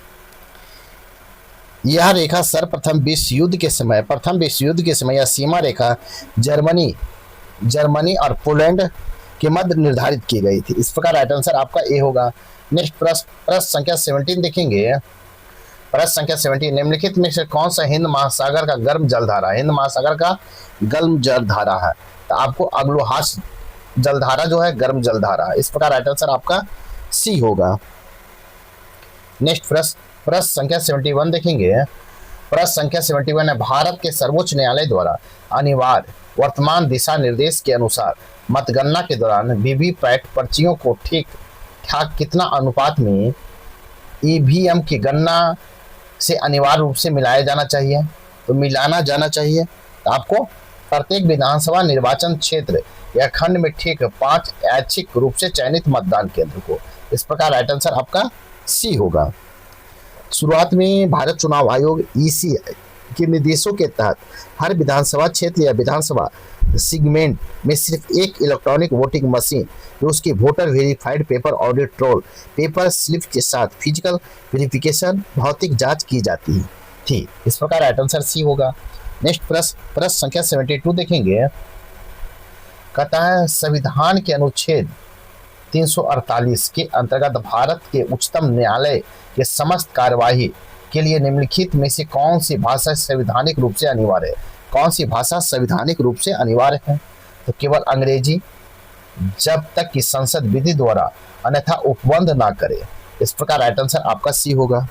कहता है संवैधानिक आदेश अनुच्छेद 348 के संविधान के अनुच्छेद 348(1) में स्पष्ट रूप से कहता है कि जब तक संसद कानून द्वारा अन्यथा प्रावधान न करे, सर्वोच्च न्यायालय और प्रत्येक उच्च न्यायालय सभी कार्यवाही सख्ती से अंग्रेजी भाषा में ही होगी। इसलिए भारत के सर्वोच्च न्यायालय के लिए अंग्रेजी एकमात्र अनिवार्य भाषा है। नेक्स्ट प्रश्न संख्या 73 देखेंगे। भारत में मतदान के अधिकार के संबंध में निम्नलिखित कथनों पर विचार कीजिए।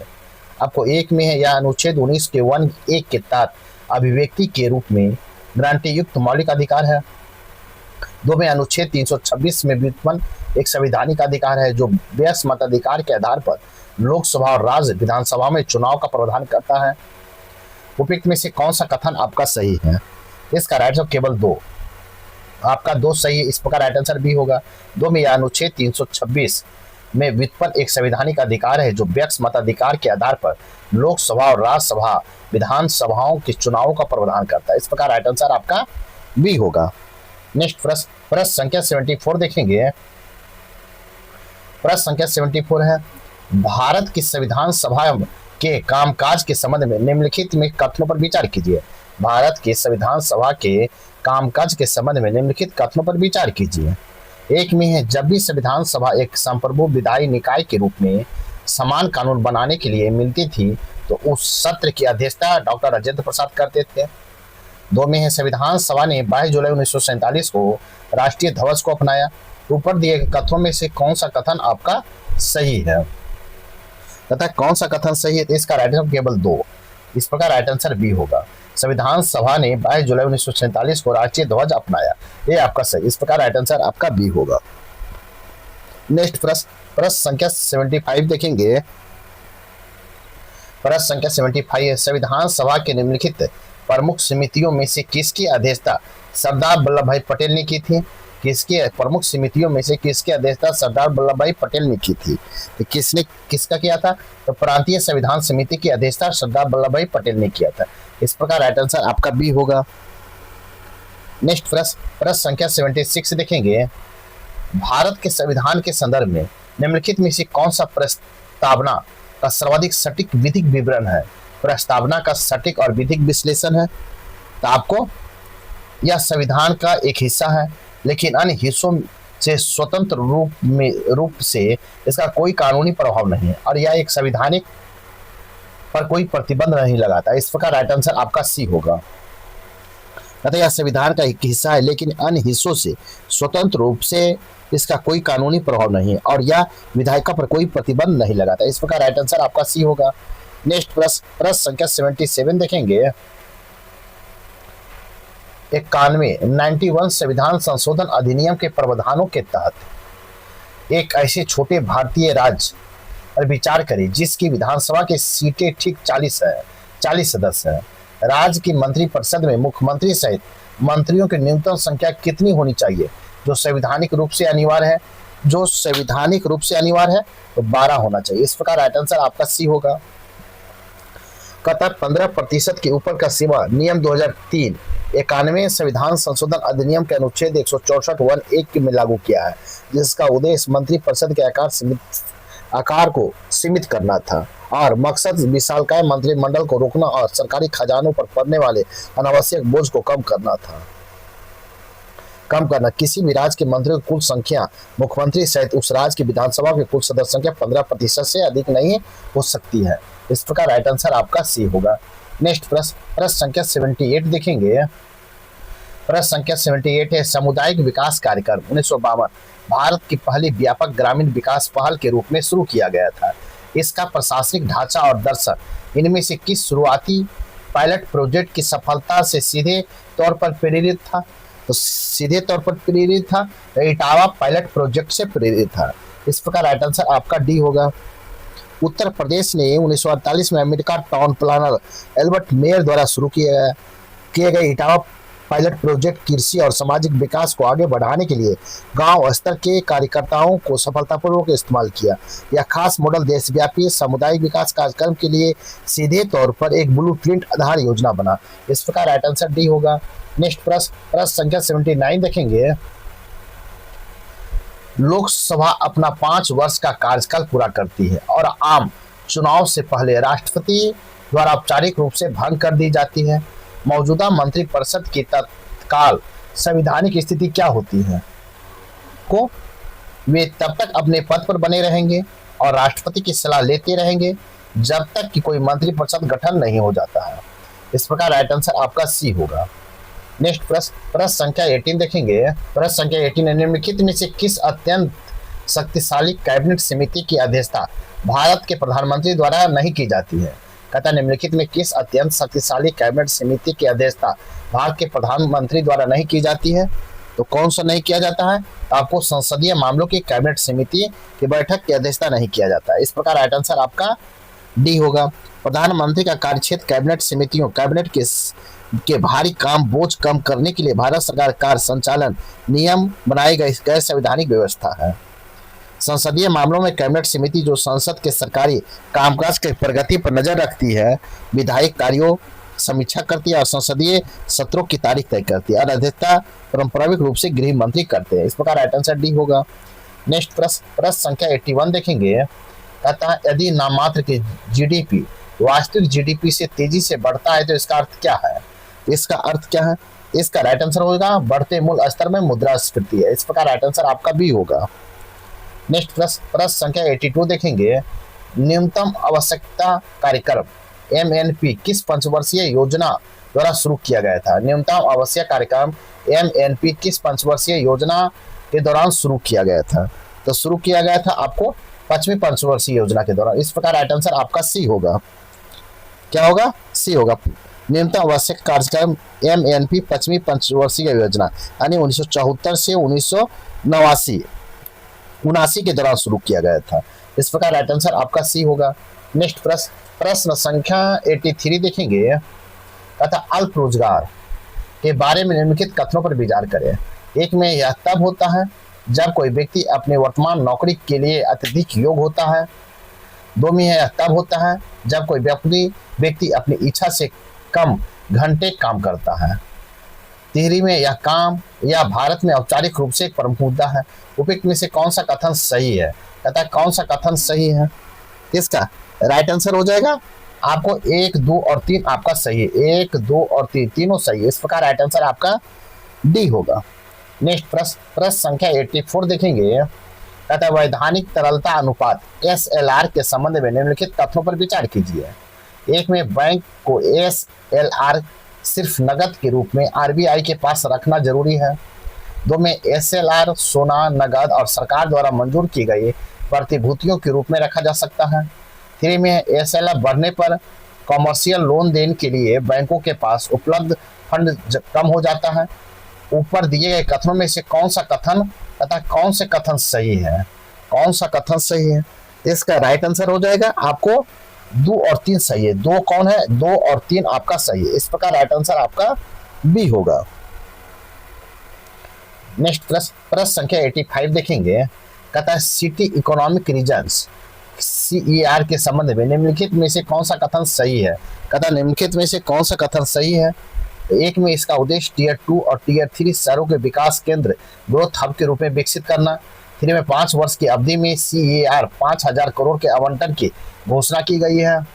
और 3 में इस फंडिंग को चैलेंज मोड के माध्यम से लागू किया जाएगा, जिसमें सुधार सह परिणाम आधारित वित्त पोषण तंत्र शामिल होंगे। सही उत्तर को चुनना है। तो सही उत्तर को चुनना है तो इसका राइट आंसर होगा 1, 2, 3। 1, 2 और 3। इस प्रकार राइट आंसर आपका डी होगा। नेक्स्ट प्रश्न संख्या 89 देखेंगे। तथा बिहार आर्थिक सर्वेक्षण 2025-26 के उजागर किए गए जनसंख्या और सार्वजनिक स्वास्थ्य संकेतों के संदर्भ में निम्नलिखित कथनों पर विचार करें। तथा निम्नलिखित कथनों पर विचार करें। एक में है वर्ष 2019-23 की अवधि के लिए बिहार की महिलाओं की जन्म के समय जीवन प्रत्याशा 69.7 वर्ष रही, जो पुरुषों की जीवन प्रत्याशा 68.9 वर्ष तक अधिक थी। दो में जब 2009 से 13 में आधार रेखा बेस लाइन के मुकाबले मूल्यांकन किया गया तो ग्रामीण क्षेत्र के जीवन प्रत्याशा हुई दीर्घकालीन वृद्धि और शहरी क्षेत्रों में दर्ज की गई वृद्धि से अधिक थी। तीसरे में इस तुलनात्मक समय सीमा 2009 से 13, 2019 से 23 तक दौरान पुरुषों की जीवन प्रत्याशा वृद्धि महिलाओं की जीवन प्रत्याशा की वृद्धि से अधिक रही।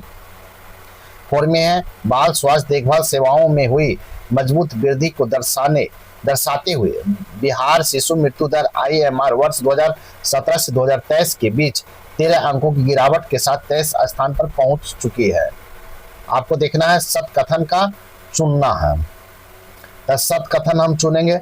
इसका राइट आंसर हो जाएगा 1, 2 और 3। इस प्रकार राइट आंसर आपका बी होगा। 1, 2 और 4 हो जाएगा आपका सत है। इस प्रकार राइट आंसर बी होगा। नेक्स्ट प्रश्न संख्या 87 देखेंगे। वित्त वर्ष 2026-27 के लिए मौजूदा कीमतों पर बिहार का अनुमानित सकल राज्य घरेलू उत्पाद GSDP कितना है? तो GSDP कितना है? तो आपको हो जाएगा 13.009 लाख करोड़ रुपया। इस प्रकार राइट आंसर आपका सी होगा। वित्त वर्ष 2026-27 के लिए मौजूदा कीमतों पर बिहार का अनुमानित GSDP 13 लाख करोड़ आपको है। 13.09 लाख करोड़ है। इस प्रकार राइट आंसर आपका सी होगा। नेक्स्ट प्रश्न संख्या 88 है संशोधित स्टार्टअप। आपको संशोधित स्टार्टअप पहचान फ्रेमवर्क सूची 1 के अंतर्गत आने वाली श्रेणी संस्था को मिलान उससे संबंधित पात्रता मानदंड सीमाओं का मुख्य उद्देश्य सूची 2 से करना है। तो एक में है सूची 1 और सूची 2 है। सूची 1 में नियमित स्टार्टअप, तो नियमित स्टार्टअप का हो जाएगा आपको 4 हो जाएगा। आपको 4 में देखेंगे क्या, कंपनी के गठन से लेकर 10 वर्ष तक की समय सीमा और 200 करोड़ रुपये तक बढ़ी हुई टर्न ओवर सीमा है। बी में है deep tech turn startup, deep tech startup, इसका हो जाएगा आपको 1 हो जाएगा। निगमन के 20 वर्ष तक की आयु सीमा और 300 करोड़ रुपये के टर्न ओवर। सी में है सहकारी समिति, सहकारी समिति का 2 हो जाएगा। आपको विशेष रूप से कृषि ग्रामीण विकास संबंध क्षेत्र जमीनी स्तर पर नवाचार को बढ़ावा देने के लिए शामिल किया गया। और उसके बाद देखिए विभाजित या पुनर्गठित व्यवसाय, इसका हो जाएगा आपको 3। इस प्रकार आप मिलाएंगे तो इसका राइट ए का 4, बी का 1, सी का 2 और डी का 3। इस प्रकार राइट आंसर आपका ए होगा। नेक्स्ट प्रश्न संख्या 89 देखेंगे। भारत सरकार द्वारा घोषित समर्पित दुर्लभ मृदा गलियारों के संदर्भ में निम्नलिखित कथनों पर विचार करें। एक में केंद्रीय बजट 2026-27 में 4 महत्वपूर्ण तटीय राज्यों उड़ीसा, केरल, आंध्र प्रदेश और गोवा में इन एकीकृत औद्योगिक गलियारा की स्थापना का प्रस्ताव किया गया था। 2 में है आपको इन गलियारों का मुख्य कच्चा माल मोनोजाइट युक्त समुद्री रेत है जो नियोडियम और थोरियम जैसे महत्वपूर्ण तत्वों को निकालने के लिए आवश्यक है। 3 में है यह स्पष्ट रूप से अप स्टीम खनन, कच्चे माल के उत्पादन और कैबिनेट द्वारा अनुमोदित 7,280 करोड़ की सीटेड दुर्लभ मृदा अस्थायी चुंबक निर्माण योजना के डाउन स्ट्रीम चरण से जोड़ता है। ऊपर दिए गए कथनों में कितने कथन सही है? कहता है कितने कथन आपका सही है। इसका राइट आंसर देखेंगे। इसका राइट आंसर हो जाएगा आपको केवल 2। इस प्रकार आपका 2। इस प्रकार राइट आंसर आपका बी होगा। कहता है हालांकि केंद्रीय बजट 2026-27 में 4 महत्वपूर्ण तटीय राज्य गलियारा में घोषित की गई, लेकिन वास्तव में इन जिन राज्यों में इसके लिए नियमित किया गया वे है उड़ीसा, केरल, आंध्र प्रदेश, तमिलनाडु, गोवा एवं विशिष्ट ढांचे का हिस्सा नहीं है। आपको ढांचे का हिस्सा नहीं है। इस प्रकार राइट आंसर बी होगा। नेक्स्ट प्रश्न संख्या 90 देखेंगे। प्रश्न संख्या 90 भारत में कपड़ा परिधान T&A सेक्टर में स्थिर ढांचे और आर्थिक स्थिति के संदर्भ में नीचे दिए गए कथनों पर विचार करें। एक में कपड़ा उद्योग औद्योगिक उत्पादन की स्थापना काम करता है जो देश के कुल विनिर्माण सकल मूल्य वर्धित GVS के लगभग 11% योगदान देता है। 2 में हाइड्रोकोलिक इकोनॉमिक स्केल पर यह पूरा सेक्टर भारत के कुल सकल घरेलू उत्पाद GDP का 5% अधिक हिस्सा सीधे तौर पर पैदा करता है। 3 में है भारत में खुद को दुनिया का 6वें सबसे बड़ा कपड़ा और परिधान निर्यातक के रूप में स्थापित करता है। 4 में इस सेक्टर में कुल उत्पादन क्षमता लगभग 80% हिस्सा सूक्ष्म, लघु और मध्यम उद्योग भी को शामिल है। ऊपर दिए कथनों में कितने कथन आपका सत्य है? कहता है कितने कथन सत्य है। इसका राइट आंसर होगा 3 कथन सत्य है, केवल 3। इस प्रकार केवल 3। इस प्रकार राइट आंसर आपका सी होगा।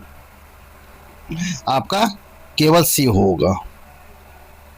कहता है कि भारत दुनिया में कपड़ा और परिधान का 6 सबसे बड़े निर्यातक के रूप में रैंक करता है। इसका एक्सपोर्ट बेस काफ़ी हद तक काफ़ी जहाज पर प्रभावित है क्योंकि USA और UE के संयुक्त शिपमेंट का लगभग 47%, लगभग आधा हिस्सा सैद्धांतिक है। इस प्रकार राइट आंसर सी होगा। नेक्स्ट प्रश्न संख्या 91 देखेंगे। कहता है बिहार में अंग्रेजी व्यापार के विकास के संदर्भ में निम्नलिखित में से किसने अंग्रेजों को प्रेरित किया था? किसने अंग्रेजों को प्रेरित किया था? इसका राइट आंसर होगा डचों का व्यापारिक सफलता इसने प्रेरित किया। इस प्रकार राइट आंसर बी होगा। नेक्स्ट प्रश्न संख्या 92 देखेंगे।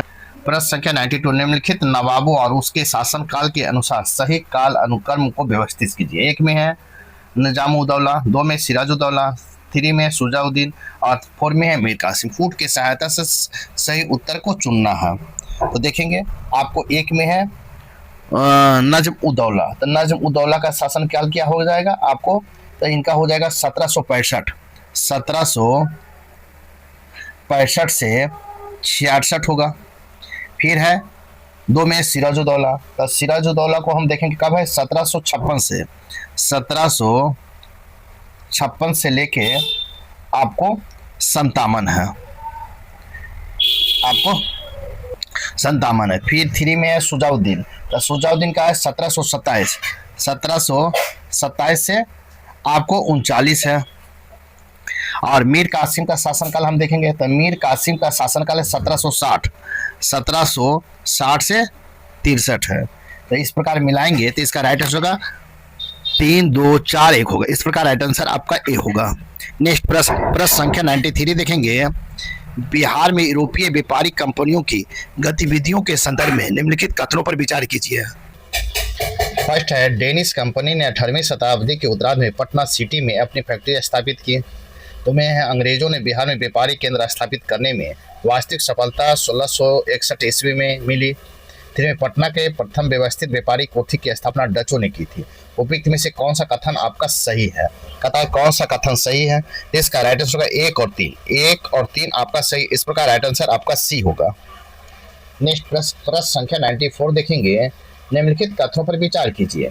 एक में भोजपुरी का क्रमबद्ध साहित्यिक इतिहास उपलब्ध नहीं है, नहीं पूछा है। 2 में भोजपुरी साहित्य मुख्यतः लोकगीतों और लोक कथाओं की मौखिक परंपरा पर आधारित है। 3 में भिखारी ठाकुर की प्रसिद्ध रचना गौतम महाकाव्य है। और 4 में विदेशिया भोजपुरी साहित्य का अत्यंत लोकप्रिय कृति है। उपयुक्त में से कौन सा कथन सही है? पता है कौन सा कथन सही है? इसका राइट आंसर होगा 1, 2 और 4। 1, 2 और 4 आपका सही, इस प्रकार राइट आंसर ए होगा। आपका 4 सही, इस प्रकार राइट आंसर ए होगा। नेक्स्ट प्रश्न संख्या 95 देखेंगे। बिहार में उर्दू पत्रिका के संदर्भ में निम्नलिखित कथनों पर विचार कीजिए। बिहार में उर्दू पत्रिका के संदर्भ में निम्नलिखित कथनों पर विचार कीजिए। पहला है, बिहार का पहला उर्दू समाचार पत्र नूरुल अनवर आरा से प्रकाशित हुआ था। 2 में बिहार का पहला उर्दू दैनिक 1876 में पटना में प्रकाशित हुआ था। 3 में नई किरण नामक साहित्यिक पत्रिका का प्रकाशन 1948 में दरभंगा से आरंभ हुआ था। और 4 में वर्तमान समय में कौमी तंजीन बिहार का सर्वाधिक लोकप्रिय उर्दू समाचार पत्र माना जाता है। उपयुक्त में से कौन सा कथन आपका सही है? कौन सा कथन आपका सही है? तो इसका राइट आंसर होगा 1, 3 और 4। 1, 3 और 4 आपका सही, इस प्रकार राइट आंसर आपका ए होगा। नेक्स्ट प्रश्न संख्या 96 देखेंगे। प्रश्न संख्या 96 है, मोरारजी देसाई ने किसके नेतृत्व में नागरिक अधिकार आयोग का गठन किया गया? कहता मोरारजी देसाई ने किसके नेतृत्व में नागरिक अधिकार आयोग का गठन किया था? तो किसके आयोग में गठन किया था? तो आपको जयप्रकाश नारायण, इस प्रकार राइट आंसर आपका बी होगा। मोरारजी देसाई के प्रधानमंत्रित्व काल 1977 से 79 में लोकतांत्रिक अधिकारों और नागरिकों स्वतंत्रता की रक्षा के उद्देश्य से नागरिक अधिकार आयोग का गठन किया। इसका नेतृत्व लोकनायक जयप्रकाश नारायण ने किए थे, इस प्रकार राइट आंसर भी होगा। नेक्स्ट प्रश्न संख्या 97 देखेंगे। निम्नलिखित घटनाओं को सही काल अनुक्रमिक रूप में क्या है? 1 में नालंदा यूनिवर्सिटी एक्ट पारित हुआ। 2 में यूनेस्को द्वारा नालंदा विश्वविद्यालय को विश्व धरोहर सूची में शामिल किया गया। 3 में है एपीजे अब्दुल कलाम द्वारा नालंदा विश्वविद्यालय पुनर्स्थापना का सुझाव दिया गया। 4 में है नए नालंदा विश्वविद्यालय के पाठ्यक्रम आरंभ हुआ। आपको इसमें बताना है, तो इसको हम देखेंगे। तो इसका हो जाएगा आपको 3, 1, 4, 2, इस प्रकार राइट आंसर आपका ए होगा। प्राचीन काल में स्थापित शिक्षा के एक विशाल केंद्र विश्वविद्यालय की संज्ञा दी गई। 2016 में यूनेस्को द्वारा नालंदा विश्वविद्यालय को वर्ल्ड हेरिटेज में शामिल किया गया। साल 2006 में पूर्व राष्ट्रपति डॉक्टर एपीजे अब्दुल कलाम ने नालंदा विश्वविद्यालय को फिर से शुरू करने का प्रस्ताव रखा। इसके बाद 2010 में नालंदा विश्वविद्यालय अधिनियम पारित किया गया। 2014 में आधिकारिक तौर पर शैक्षणिक पाठ्यक्रम शुरू हुआ। इस प्रकार राइट आंसर आपका ए होगा। नेक्स्ट प्रश्न संख्या 97 देखेंगे। आपको सूची 1 है और सूची 2। सूची 1 में तीर्थकर है, सूची 2 में संज्ञान है। तो 1 में है आपको परशुनाथ, तो परशुनाथ का देखेंगे क्या होगा? तो परशुनाथ का आपको सर्फ होगा। फिर देखेंगे आदिनाथ का संज्ञान क्या है? वृषभ है। फिर सी में अजितनाथ, तो अजितनाथ का हो जाएगा हाथी। और उसके बाद महावीर का हो जाएगा आपको सी। इस प्रकार आप मिलाएंगे तो इसका राइट आंसर होगा 1 का 3, बी का 1, सी का 4 और डी का 2। इस प्रकार राइट आंसर आपका सी होगा। नेक्स्ट प्रश्न संख्या 99 देखेंगे। बिहार में सूफी परंपरा के संदर्भ में निम्नलिखित कथनों पर विचार कीजिए। सूफी परंपरा के संदर्भ में निम्नलिखित कथनों पर विचार कीजिए। 1 में बिहार में आने वाले प्रथम महत्वपूर्ण सूफी संत इमाम फजा फकी थे, जो मनेर में आकर बसे थे। 2 में है बिहार का सबसे लोकप्रिय सूफी सिलसिला चिश्ती था। 3 में है मखदूम सफुद्दीन अय्यब मनेरी का जन्म बिहार शरीफ में तथा मृत्यु मनेर में हुई थी। उपयुक्त में से कौन सा कथन आपका सही है? कौन सा कथन सही? इसका राइट आंसर केवल एक कथन आपका सही है कि बिहार आने वाले प्रथम महत्वपूर्ण सूफी संत इमाम तहजा फकी थे, जो मनेर में आकर बसे थे। इस प्रकार राइट आंसर आपका ए होगा। नेक्स्ट प्रश्न संख्या 100 देखेंगे। 100 है, वर्ष 2005 में बिहार विधानसभा में भंग करने की बजाय आपको सस्पेंडेड एनमोटिक रखा गया। इसका अर्थ क्या है? इसका अर्थ क्या है? इसका राइट आंसर हो जाएगा कहता है विधानसभा अस्तित्व में थी पर उसकी शक्तियां निलंबित थी। इस प्रकार राइट आंसर आपका सी होगा। नेक्स्ट प्रश्न संख्या 101 देखेंगे। प्रश्न संख्या 101 है, निम्नलिखित कथनों पर विचार कीजिए। एक में सोमेश्वर श्रेणी का निर्माण तृतीय काल में हुआ था। दो में है त्रिवेणी नहर से भिखना ठोरी दर्रा तक सोमेश्वर श्रेणी का विस्तार है। थ्री में है संतपुर के निकट स्थित चोटी रामगढ़ दून की सर्वोच्च चोटी है। उपयुक्त में से कौन सा कथन आपका सही है? तो कौन सा कथन सही है? इसका राइट आंसर होगा डी, 1, 2 और तीनों सही है। इस प्रकार राइट आंसर आपका डी होगा। नेक्स्ट प्रश्न संख्या 102 देखेंगे। बिहार की जलवायु को प्रभावित करने वाले कारकों के संबंध में निम्नलिखित कथनों पर विचार कीजिए। एक में बिहार का अक्षांशीय स्थिति उसे उपोष्ण कटिबंधीय जलवायु प्रदान करती है। दो में हिमालय पर्वत श्रृंखला मध्य एशिया से आने वाली शीतकालीन शीत हवाओं को पूर्णतः अवरुद्ध कर देती है। और थ्री में है बंगाल की खाड़ी से दूरी वर्षा के वितरण को प्रभावित करती है। उपयुक्त में से कौन सा कथन आपका सही है? तो कौन सा कथन सही है? इसका राइट आंसर 1 और 3 आपका सही, 1 और 3 आपका सही। इस प्रकार राइट आंसर बी होगा, बी आपका होगा। कहता है कि बिहार का अक्षांशीय विस्तार 24 डिग्री 10 मिनट और 20 मिनट 10 सेकंड से लेकर 27 डिग्री 31 मिनट 15 सेकंड उत्तरी अक्षांश के बीच है। जो कर्क रेखा 23.5 डिग्री उत्तरी अक्षांश के बीच ठीक उत्तर में स्थित होने के कारण वहां की जलवायु मुख्य रूप से उष्णकटिबंधीय, मानसूनी और उपोष्ण है। इस प्रकार राइट आंसर आपका बी होगा। नेक्स्ट प्रश्न संख्या 103 देखेंगे। प्रश्न संख्या 103 है, बिहार में नॉर्वेस्टर अथवा काला बैसाखी के संदर्भ में निम्नलिखित कथनों में कौन सा कथन सही है? आपको नॉर्वेस्टर और काला बैसाखी के संदर्भ में कौन सा कथन सही है? तो इसको देखेंगे तो यह होगा, यह बंगाल की खाड़ी से आने वाली उष्णकटिबंधीय चक्रवातों से पूर्व मानसूनी वर्षा, ये आपका सही। इस प्रकार राइट आंसर भी होगा, क्योंकि आपको मानसून से आने वाले बिहार के बंगाल की खाड़ी आने उस कटिबंधीय चक्रवातों की वर्षा होती है, जिसे नॉर्वेस्टर या काला बैसाखी कहते हैं। इस प्रकार राइट आंसर आपका बी होगा। नेक्स्ट प्रश्न संख्या 104 देखेंगे। निम्नलिखित कथनों पर विचार कीजिए। एक में है, बिहार में 5 वर्ष से कम आयु की जनसंख्या का प्रतिशत NFHS5 की तुलना में NFHS6 में बढ़ा है। दो में, बिहार में 60 वर्ष या उससे अधिक आयु की जनसंख्या का प्रतिशत NFHS5 की तुलना में NFHS6 में घटा है। उपयुक्त में से कौन सा कथन सही है? तो इसका राइट आंसर होगा ना तो 1 और ना ही 2। इस प्रकार राइट आंसर आपका डी होगा। NFHS6 2023-24 के अनुसार बिहार में 5 वर्ष से कम आयु की जनसंख्या 11.5% है, जबकि NFHS5 2019 से 21 में यह 11.7 थी, अर्थात प्रतिशत बढ़ा है बल्कि घटा है। इस प्रकार 60 वर्ष से अधिक आयु की जनसंख्या NFHS6 में 11.5% है, जबकि NFHS5 में 11.1 थी, अर्थात वृद्धि जनसंख्या का प्रतिशत बढ़ा है, घटा नहीं है। इस प्रकार राइट आंसर आपका डी होगा। नेक्स्ट प्रश्न संख्या 105 देखेंगे। बिहार बजट 2026-27 के संबंध में निम्नलिखित कथनों पर विचार कीजिए। एक में है, वर्ष 2026-27 में पहली बार बजट 3.50 लाख करोड़ का आंकड़ा पार किया गया। दो में है, यह बजट अनुमान पूर्व वित्तीय वर्ष की तुलना में 30,694 करोड़ रुपया अधिक था। और थ्री में है, पूर्व वित्तीय वर्ष की कुल व्यय बजट अनुमान लगभग 3.17 लाख करोड़ रुपया था। आगे हम देखेंगे उपयुक्त में से कौन सा कथन आपका सही है। कहता है कौन सा कथन आपका सही है। इसका राइट आंसर होगा 2 और 3 आपका सही। इस प्रकार राइट आंसर आपका बी होगा। बिहार बजट 2026-27 में कुल व्यय बजट का अनुमान आपको 347,589.76 करोड़ रुपया है, जबकि पूर्व वित्तीय वर्ष में 13.694 करोड़ रुपया से अधिक है। इस प्रकार राइट आंसर आपका बी होगा। नेक्स्ट प्रश्न संख्या 106 देखेंगे। आर्थिक सर्वेक्षण 2025-26 के अनुसार बिहार में सिंचित क्षेत्र में के संदर्भ में निम्नलिखित कथनों पर विचार कीजिए। एक में, राज्य की कुल संचित क्षेत्र 67 लाख हेक्टेयर से अधिक है। दो में, रोहतास राज्य का सर्वाधिक सकल सिंचित क्षेत्र वाला जिला है। थ्री में, बिहार का सफल सघनता 1.44 है। तो उपयुक्त में से कौन सा कथन आपका सही है?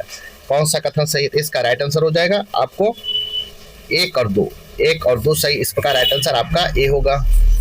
नेक्स्ट प्रश्न संख्या 107 देखेंगे।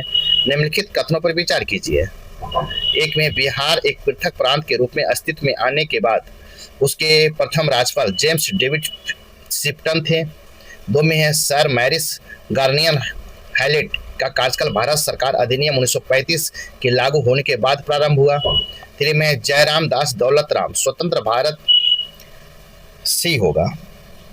कहता है मैरिज गवर्नर हैमलेट का कार्यकाल 1937 में आरंभ हुआ, जबकि भारत सरकार अधिनियम 1935 में पारित हुआ था, पर उसका प्रांतीय स्वायत्तता संबंधी प्रावधान 1937 में लागू हुआ था। इस प्रकार राइट आंसर आपका सी होगा। नेक्स्ट प्रश्न संख्या 108 देखेंगे। पटना उच्च न्यायालय के संबंध में निम्नलिखित कथनों पर विचार कीजिए। एक में इसका गठन 1917 में हुआ था। दो में इसका गठन भारत सरकार अधिनियम 1915 के अंतर्गत हुआ था। 3 में है इसका प्रथम मुख्य न्यायाधीश सर एडवर्ड मेनार्ड डेस चैम्प्स के मेयर थे। उपयुक्त में से कौन सा कथन आपका सही है? तो आपका कथन कौन सा सही है? तो इसका राइट आंसर होगा 2 और 3। 2 और 3 आपका सही। इस प्रकार राइट आंसर आपका बी होगा। 2 और 3। पटना आपको कहता है कि राज्य की न्यायिक व्यवस्था में उच्च न्यायालय पटना का स्थान शीर्ष पर है। पटना उच्च न्यायालय का गठन भारत सरकार अधिनियम 1915 के अंतर्गत 1916 में किया गया था। पटना उच्च न्यायालय के प्रथम मुख्य न्यायाधीश sir Edward Maynard Des Champs Chamier थे और 48वां मुख्य न्यायाधीश मीनाक्षी मदन राय थी, जिन्होंने जस्टिस संगम कुमार साहू 47वें के स्थान लिया। वर्तमान में कार्यवाहक एक्टिव मुख्य न्यायाधीश न्यायमूर्ति सुधीर सिंह है। इस प्रकार राइट आंसर आपका बी होगा। नेक्स्ट प्रश्न संख्या 109 देखेंगे। निम्नलिखित मेलों और उसके आयोजकों को पारंपरिक समय के अनुसार काल अनुक्रमिक रूप में व्यवस्थित कीजिए। 1 में जानकी मेला, 2 में सौराठ मेला, 3 में पितृपक्ष मेला और 4 में मंदार मेला। नीचे कूट के सही उत्तर को चुनना है। तो आपको चुनना है, तो इसका राइट आंसर आप देखेंगे इसका हो जाएगा 4 1 2 3। 4 में कौन है? तो आपको 4 में है मंदार मेला, फिर होगा जानकी मेला, फिर होगा आपको 2 सौराष्ट्र मेला, फिर पितृपक्ष मेला।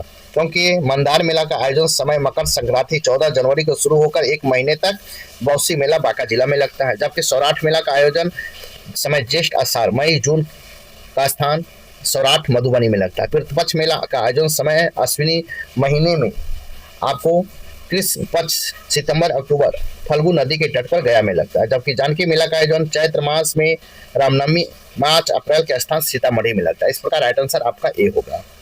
नेक्स्ट प्रश्न संख्या 110 देखेंगे। प्रश्न संख्या 110 है। बिहार विधानसभा चुनाव 2025 के अनुसार दलों और उसकी सीट संख्या के अवरोही क्रम में अधिक से कम व्यवस्थित कीजिए है। 1 में है AIMIM, 2 में है INC, 3 में है RLM और 4 में है CPM LM और L। नीचे देखिए कूट को सही उत्तर को चुनना है। तो इसका राइट आंसर हो जाएगा आपको 2 1 3 4। आपको INC का 6 है, AIMIM का 5 है, RLM का 4 है, CPIML या L का 2 है। इस प्रकार राइट आंसर आपका बी होगा। नेक्स्ट प्रश्न संख्या 111 देखेंगे। हाल ही में कौन सा देश यूरो जोन का 21वां सदस्य बना? यूरो जोन का 21वां सदस्य बना है, तो कौन बना है? तो आपको बुल्गारिया बना है। इस प्रकार राइट आंसर आपका बी होगा। आपको बुल्गारिया बना है। नेक्स्ट प्रश्न संख्या 112 देखेंगे। अतः भारत की जनसंख्या संक्रमण के संदर्भ में NFHS6 के आंकड़ों के अनुसार निम्नलिखित कथनों पर विचार कीजिए। आपको 1 में भारत में कुल प्रजनन दर TFR 2.1 प्रतिस्थापन स्तर तक पहुंच गई है।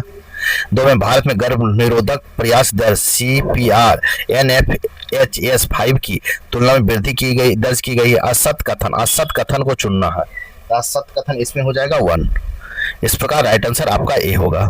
आपको 1 है। भारत में कुल प्रजनन 2.1 प्रतिस्थापन स्तर पर नहीं पहुंचा, बल्कि उनमें नीचे है 2.0 आ गई है। इस प्रकार राइट आंसर आपका ए होगा। प्रश्न संख्या 113 देखेंगे। भारत ने किस देश में रेबीज के प्रकोप से निपटने में मदद के लिए वहां रेबीज वैक्सीन भेजा है? तो रेबीज वैक्सीन किसको भेजा है? तो तिमोर लेस्ते को भेजा है। इस प्रकार राइट आंसर आपका डी होगा। नेक्स्ट प्रश्न संख्या 114 देखेंगे। गंगा नदी पर बने बिहार के सबसे लंबे 6 लेन पुल कच्ची दरगाह बिदुपुर का उद्घाटन फरवरी 2026 में किया गया। इसके मुख्य पुल की कुल लंबाई लगभग कितनी है? इस पुल की कुल लंबाई कितनी है? इसका राइट आंसर होगा 9.76 किलोमीटर है। 9.76 किलोमीटर। इस प्रकार राइट आंसर आपका ए होगा। कच्ची दरगाह बिदुपुर 6 लेन ग्रीनफील्ड पुल परियोजना का कुल लंबाई 19.76 किलोमीटर है। इनमें 9.76 किलोमीटर लंबा मुख्य पुल है। करीब 10 किलोमीटर लंबे अप्रोच रोड का निर्माण कराया गया शामिल है। यह पुल पटना जिला के कच्ची दरगाह को वैशाली जिले कि विदुपुर से जोड़ेगा। इस प्रकार राइट आंसर आपका ए होगा। नेक्स्ट प्रश्न संख्या 115 देखेंगे। बिहार सरकार की नई इलेक्ट्रॉनिक वाहन नीति 2026 के अनुसार निम्नलिखित कथनों पर विचार कीजिए। एक में है, अगर कोई महिला इलेक्ट्रिक 4 व्हीलर खरीदती है तो 1 लाख रुपया की सब्सिडी दी जाएगी। 2 में सरकार ने लक्ष्य रखा है कि साल 2030 तक राज्य में रजिस्टर होने वाली कुल नए वाहनों में 30% ईवी चार्ज होनी चाहिए। 3 में इलेक्ट्रॉनिक कार्गो 3 व्हीलर को खरीद पर समान श्रेणी को 50,000 रुपये तक, SC ST वर्ग के खरीदारों में 60,000 तक की सब्सिडी मिलेगी। आगे हम देखेंगे आपको उपरोक्त में से कितने कथन सत्य हैं, तो कितने कथन सत्य हैं। इसका राइट आंसर होगा तीनों कथन सत्य है। इस प्रकार राइट आंसर आपका सी होगा। नेक्स्ट प्रश्न संख्या 116 देखेंगे। नगर निकाय चुनाव और उपचुनाव में मोबाइल ऐप से ई वोटिंग सुविधा शुरू करने वाला देश का पहला राज्य कौन बन गया है। नगर निकाय चुनाव और उपचुनावों में मोबाइल ऐप से ई वोटिंग सुविधा शुरू करने वाला देश का पहला राज्य कौन सा बन गया है, तो कौन बन गया है। इसका राइट आंसर होगा बिहार बना। इस प्रकार राइट आंसर आपका बी होगा। बिहार नगर निकाय चुनाव और उपचुनाव में मोबाइल ऐप से ही वोटिंग सुविधा शुरू करने वाला देश का पहला राज्य बन गया है। राज्य निर्वाचन आयुक्त दीपक प्रसाद ने इसे ऐतिहासिक दिन बताया। इस प्रकार राइट आंसर आपका बी होगा। नेक्स्ट प्रश्न संख्या 117 देखेंगे। आपको बिहार सरकार द्वारा हाल ही में क्रियान्वित की जा रही कुटीर ज्योति सौर ऊर्जा पहल के संदर्भ में निम्नलिखित कथनों पर विचार कीजिए। एक में यह योजना राज्य के शहरी क्षेत्रों और ग्रामीण क्षेत्रों दोनों में उपलब्ध है। 2 में योजना के अंतर्गत कुटीर ज्योति और अत्यंत गरीबी परिवारों के लिए सौर ऊर्जा संयंत्र स्थापित करने की 100% लागत राज्य सरकार द्वारा वहन की जा रही है। 3 में ग्रामीण स्तर पर सौर उपकरणों का संचालन और प्राथमिक रखरखाव के लिए जीविका बिहार ग्रामीण जीविका परियोजना समूह में महिलाओं को शामिल किया गया है। उपयुक्त में से कौन कथन सही है, तो इसका राइट आंसर होगा 1, 2 और 3 सही है। तो 1, 2 और 3 सही है, तो इसका राइट आंसर हो जाएगा डी। 1, 2, 3 सही, इस प्रकार राइट आंसर डी होगा। नेक्स्ट प्रश्न संख्या 118 देखेंगे। कहता है ड्रोन पुलिसिंग वाला बिहार देश किस क्रम में राज्य बन गया। कहता है ड्रोन पुलिसिंग वाला बिहार देश का किस क्रम में राज्य बन गया है, तो आपको बन गया है 5वां राज्य बन गया। कहमा 5वां राज्य। इस प्रकार राइट आंसर सी होगा। आपको बिहार पहले केरल तमिलनाडु उत्तर प्रदेश और गुजरात में ड्रोन पुलिसिंग की शुरुआत हो चुकी है। इस प्रकार राइट आंसर आपका सी होगा। नेक्स्ट प्रश्न संख्या 119 देखेंगे। बिहार में महिला सशक्तिकरण और शिक्षा संबंध में NFHS 6 के निष्कर्षों के अनुसार निम्नलिखित में से कौन सा कथन गलत है, कौन सा कथन गलत है। तो आपको महिलाओं को पारिवारिक निर्णय लेने की क्षमता में गिरावट आई है। महिलाओं की पारिवारिक निर्णय लेने की क्षमता में गिरावट है। इस प्रकार राइट आंसर आपका सी होगा। नेक्स्ट प्रश्न संख्या 120 देखेंगे। साथ ही मेरे वीडियो को लाइक कीजिए, शेयर कीजिए और चैनल को सब्सक्राइब नहीं किए हैं तो सब्सक्राइब कर ले। अब प्रश्न संख्या देखेंगे 120। भारत EFTA व्यापार समझौता 1 अक्टूबर 2025 को प्रभावी हुआ, जो विकसित यूरोपीय देशों के साथ भारत का पहला FTA है। निम्न में से कौन सा देश इसमें शामिल नहीं है, पूछा गया इसमें शामिल नहीं है। आपको 1 में है आयरलैंड, 2 में है लिechtenstein, 3 में नॉर्वे और 4 में है स्वीडन। आपको कोड की सहायता से मिलाना है, तो इसका राइट आंसर होगा आपको लिechtenstein। इस प्रकार राइट आंसर आपका डी होगा। EFTA आयरलैंड, लिechtenstein, नॉर्वे और स्विट्जरलैंड का अंतर सरकारी संगठन है। इसकी स्थापना 1960 में इसके तत्कालीन 7 सदस्य देश द्वारा मुक्त व्यापार और सदस्यों के बीच आर्थिक एकीकरण के बढ़ावा देने के लिए की गई थी। EFTA यूरोप में 3 महत्वपूर्ण आर्थिक ब्लॉक, 2 यूरोपीय संघ और 1 ब्रिटेन में से एक है। इस प्रकार राइट आंसर डी होगा। नेक्स्ट प्रश्न संख्या 121 देखेंगे। IUCN द्वारा भारत के पहले डुंगोंग संरक्षण रिजर्व को मान्यता दी गई है, यह कहाँ स्थित है। IUCN द्वारा भारत के पहले डुंगोंग संरक्षण रिजर्व को मान्यता दी गई है, यह कहाँ है, तो आपको पाक की खाड़ी में है। इस प्रकार राइट आंसर आपका ए होगा। प्राकृतिक संरक्षण और अंतर्राष्ट्रीय संघ अबू धाबी में आयोजित विश्व संरक्षण कांग्रेस में तमिलनाडु के पाक खाड़ी में स्थित भारत के पहले डुगोंग समुद्री गाय संरक्षण रिजर्व को आधिकारिक वैश्विक मान्यता दी है। इस प्रकार राइट आंसर आपका ए होगा। नेक्स्ट प्रश्न संख्या 122 देखेंगे। भारत और किस संगठन की नौसेनाओं के बीच ऑपरेशन अटलांटा के अंतर्गत एक संयुक्त अभ्यास किया गया, अटलांटा के अंतर्गत एक संयुक्त अभ्यास किया गया है। इसका राइट आंसर हो जाएगा आपको यूरोपीय यूनियन के अंतर्गत किया गया। इस प्रकार राइट आंसर आपका बी होगा। ऑपरेशन अटलांटा यूरोपीय संघ और हिंद महासागर और सोमालिया के तट पर चलाया जा रहा एक समुद्री डकैती विरोधी सैन्य अभियान है। इस प्रकार राइट आंसर आपका बी होगा। नेक्स्ट प्रश्न संख्या 123 देखेंगे। नीति आयोग के निर्यात तैयारी सूचकांक EPI 2024 के संबंध में निम्नलिखित कथनों पर विचार कीजिए। एक में है बड़े राज्यों की श्रेणी में महाराष्ट्र ने शीर्ष स्थान हासिल किया है। 2 में इसके बाद गुजरात तमिलनाडु का स्थान आता है। 2 में है भारत 2030 तक $1 ट्रिलियन का माल निर्यात का लक्ष्य रखा है। सत कथन का चयन करना है, तो सत कथन कौन सा है? तो आपको केवल दो है भारत 2030 तक $1 ट्रिलियन का माल निर्यात का लक्ष्य रखा। इस प्रकार राइट आंसर आपका बी होगा।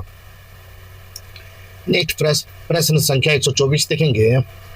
124 है, हाल ही में किस राज्य ने देश में पहला 3 वर्षीय रोलिंग बजट पेश किया है? कहता हाल ही में किस राज्य ने देश का पहला 3 वर्षीय रोलिंग बजट पेश किया है? तो किसने बजट पेश किया है? तो आपको मध्य प्रदेश ने। इस प्रकार राइट आंसर आपका सी होगा। मध्य प्रदेश राज्य सरकार ने निम्नलिखित कदम उठाते हुए देश का पहला 3 वर्षीय रोलिंग बजट पेश किया। यह 3 वित्तीय प्रणाली राज्य की आर्थिक योजनाओं को दीर्घकालीन स्थिरता और दृष्टिकोण प्रदान करती है। इस प्रकार राइट आंसर आपका सी होगा। नेक्स्ट प्रश्न संख्या 125 देखेंगे। बेंगलोर की स्टार्टअप कंपनी आपको इक्वा एयर एक्स ऑटोमोबाइल सिस्टम अभी हाल ही में भारत का पहला उभयचर एम्फीबियस ड्रोन विकसित किया है। उसका नाम क्या है? तो उसका नाम क्या है तो उसका नाम रखा गया अवतार। इस प्रकार राइट आंसर आपका ए होगा। नेक्स्ट प्रश्न संख्या 126 देखेंगे। प्रश्न संख्या 126, भारतीय सेना द्वारा ड्रोन युद्ध क्षमता के मजबूत करने के लिए किस रेजिमेंट का गठन किया गया? तथा भारतीय सेना द्वारा ड्रोन युद्ध क्षमता को मजबूत करने के लिए किस रेजिमेंट का गठन किया गया है? तो आपको किस रेजिमेंट का किया गया? तो शक्तिबान का गठन किया गया। इस प्रकार राइट आंसर आपका डी होगा। भारतीय सेना ने अपने मानव रहित युद्ध क्षमताओं और रणनीति स्ट्राइक पावर को मजबूत करने के लिए शक्तिबान रेजिमेंट का गठन किया है। यह रेजिमेंट सीधे तौर पर भारतीय सेना और आर्टिलरी रेजिमेंट का हिस्सा होगा। इस प्रकार राइट आंसर आपका डी होगा।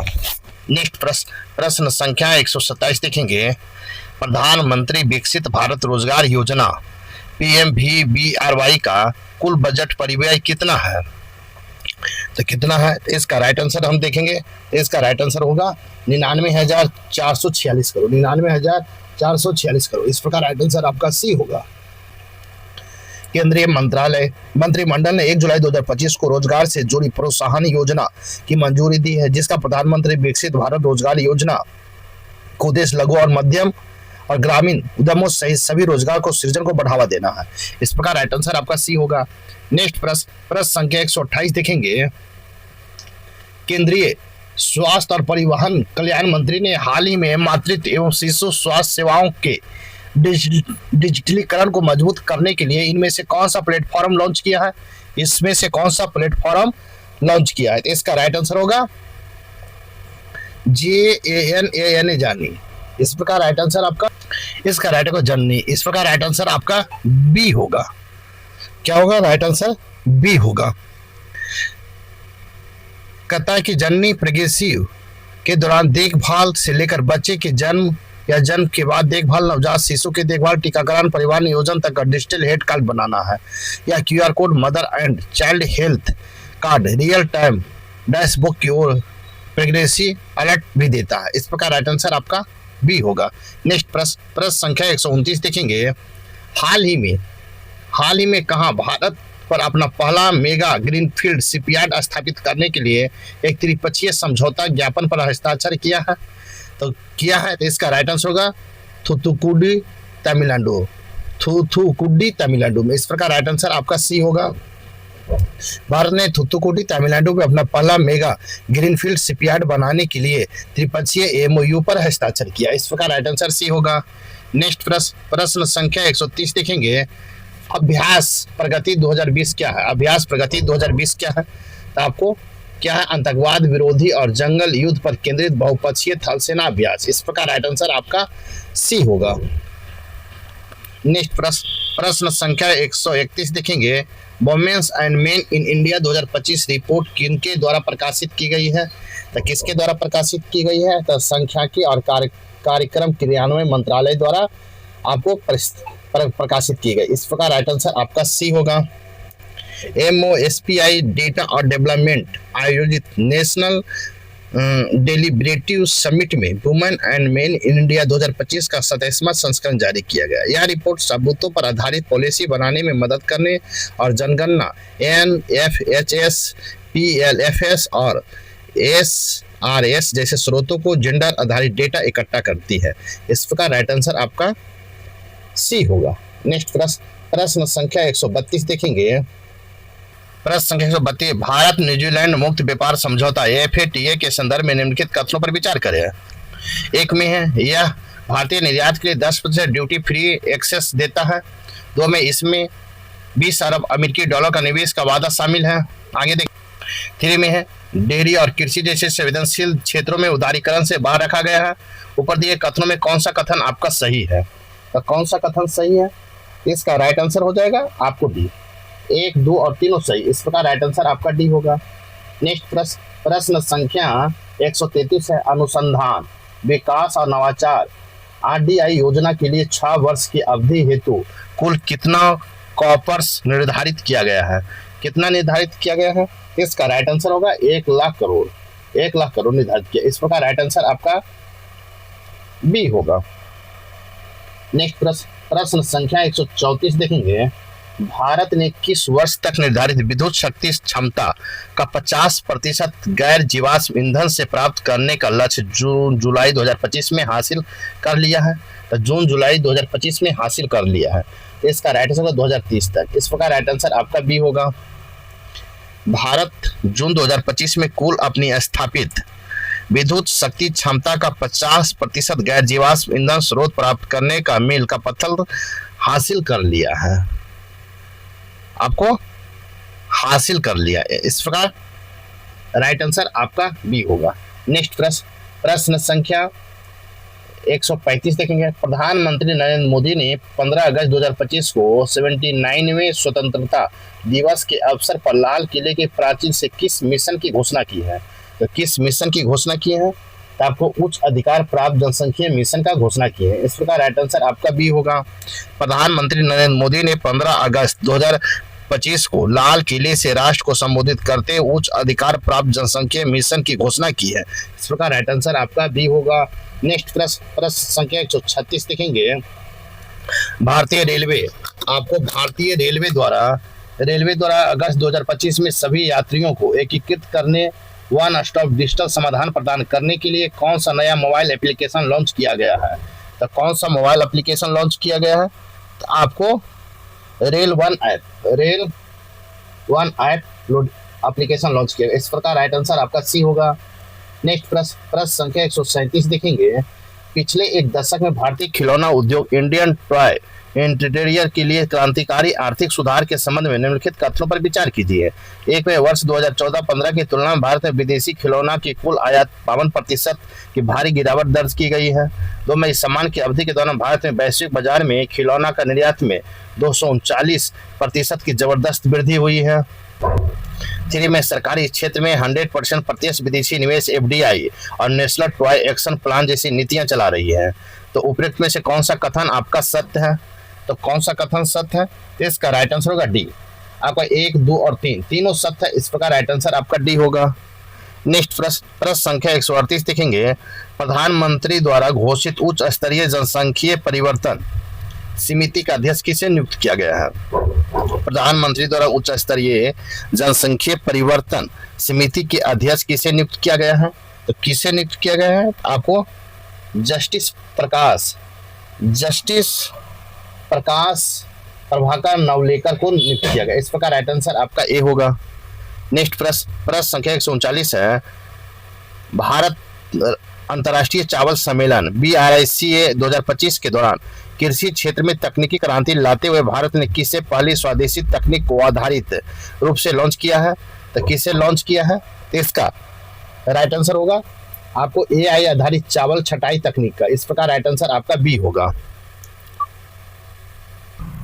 नेक्स्ट प्रश्न संख्या 140 है, वैश्विक नवाचार सूचकांक 2025 में भारत दुनिया के किस स्थान पर पहुंच गया है? न वैश्विक नवाचार सूचकांक 2025 में भारत दुनिया के किस स्थान पर पहुंच गया है? तो आपको 38वें स्थान पर पहुंच गया। इस प्रकार राइट आंसर आपका सी होगा। नेक्स्ट प्रश्न संख्या 141 देखेंगे, जहां से मैथ रीजनिंग इसे स्वयं बना ले। साथ ही मेरे वीडियो को लाइक कीजिए, शेयर कीजिए और चैनल को सब्सक्राइब नहीं किए हैं तो आप सब्सक्राइब कर लें। तो 141 का राइट आंसर होगा 1, 16.2/3%। इस प्रकार राइट आंसर आपका ए होगा। नेक्स्ट प्रश्न संख्या 142 देखेंगे, 142, तो 142 का होगा राइट आंसर सी, 5:6:7। इस प्रकार राइट आंसर आपका सी होगा। नेक्स्ट प्रश्न संख्या 143 देखेंगे, प्रश्न संख्या 143 है, इसका राइट आंसर होगा सी, 2, 7, 5, 4, 1, 8, 6, 3। इस प्रकार राइट आंसर आपका सी होगा। नेक्स्ट प्रश्न संख्या 144 देखेंगे, तो 144 हो गया, इसका राइट आंसर होगा डी। इस प्रकार राइट आंसर आपका डी होगा। नेक्स्ट प्रश्न संख्या 145 देखेंगे, 145 है, इसका राइट आंसर होगा सी, 5 घंटे 33 मिनट। इस प्रकार राइट आंसर आपका सी होगा। नेक्स्ट प्रश्न संख्या 146 देखेंगे, सी होगा। नेक्स्ट प्रश्न संख्या 147 देखेंगे, प्रश्न संख्या 147 देखेंगे, इसका राइट आंसर होगा भेड़िया। क्या होगा? भेड़िया। इस प्रकार राइट आंसर ए होगा। नेक्स्ट प्रश्न संख्या 148 देखेंगे, इसका राइट आंसर होगा यू। इस प्रकार राइट आंसर आपका डी होगा। नेक्स्ट प्रश्न संख्या 149 देखेंगे, तो 49 का राइट आंसर होगा 61। इस प्रकार राइट आंसर आपका बी होगा। नेक्स्ट प्रश्न संख्या 150, तो 150 का राइट आंसर 6 होगा। इस प्रकार राइट आंसर आपका ए होगा। इस प्रकार आपका सेट प्रैक्टिस 4 यहीं पर समाप्त होता है। साथ ही मेरे वीडियो को लाइक कीजिए, शेयर कीजिए और चैनल को सब्सक्राइब नहीं किए हैं तो सब्सक्राइब कर ले। तब नेक्स्ट वीडियो में मिलते हैं, तब तक लिए थैंक यू, धन्यवाद, जय हिंद, जय भारत।